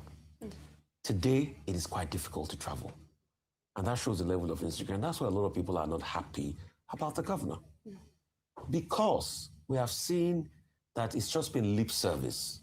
We have not seen responses to the insecurity issue. You remember when some people were killed? They said they were hunters, they were riding around the state, and jungle justice happened, which we do not support, and some people were killed. He was quick to go out there, to go to the north, to be able to placate them. Yeah, they said because of national security and all of that. But the question is, the protesters that are protesting in Ekpoma and places like that, you've not brought succor to them. In fact, for good measure, there's a report making the rounds that one of the protesters was killed. That there was even a video of where one of the protesters was shot directly. So what will be done to bring hope and succor back to these people? And that's what leadership has to do. And you see, the true test of a government is how they can provide security for the people. We still have a couple that was kidnapped, I think around that same area, that axis, that the wife had been released, but something happened to the ransom money that involved Harrison Gwamisho and all of that. And the husband has not been released till date. People are selling their properties to pay ransom. Livelihoods being destroyed as we speak. And that's why we like the governor to wake up. You see, leadership is serious business. Just not by saying that you've invested in heavy security and all of that. When we see the investment, we will know. We will know. Absolutely. It'll be clear to everyone, you know, once security in Edo State is dealt with in a decisive manner. Now, before we take our milestone, let's quickly highlight our photo of the day, with President Bola Ahmed Tinubu arriving on Sunday in Abu Dhabi in the UAE for the 2026 Abu Dhabi Sustainability Week. Now, the president's aircraft touched down at Zayed International Airport, where he was received by Sheikh Shakbut Nahyan Al Nahyan, the Minister of State. Now, the summit is a global forum for leaders, experts, and civil society organizations to tackle issues regarding innovation in the energy sector and the finances it would take for societies to transition to renewable energy. A lot we'll be watching from that summit. But now, under milestones, with current and former leaders of the nation gathering on Saturday, January 10, to celebrate the 60th birthday of the former Sokoto State Governor, Aminu Tambuwal, a figure President Tinubu congratulated for his dedication to nation building and advancing democracy.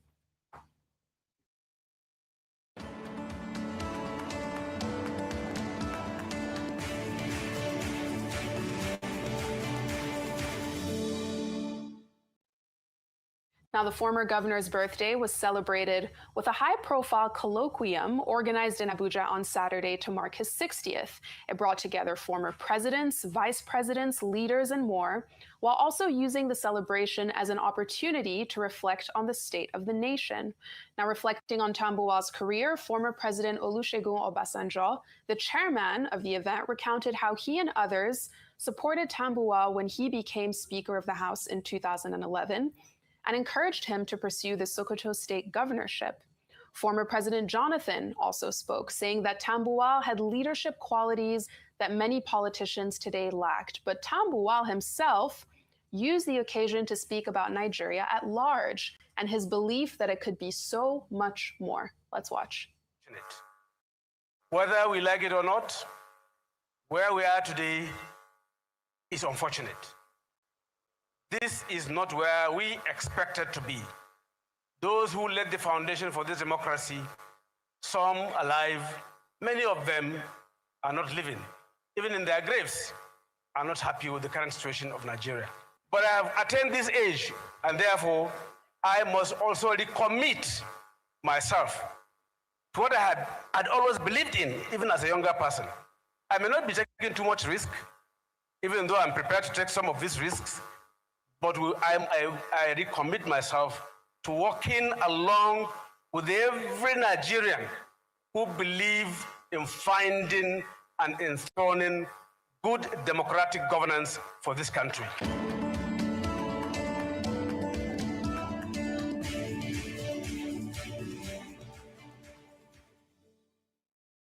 What a powerful speech, very important words on the future of democracy. From all of us at Arise News, we wish the former governor, Aminu Tambuwal, a very happy birthday and thank him for his service to the nation. And that's it from me. Thank you. Right. Thank you all for your great analysis. And that's all on today's edition of The Morning Show. Rotus Odiri is up next with Global Business Report, and he will be speaking to Cindy Foster, Principal Managing Partner, Avero Capital Partners. Stay with us. This is still the Arise News Channel, your global standout news channel.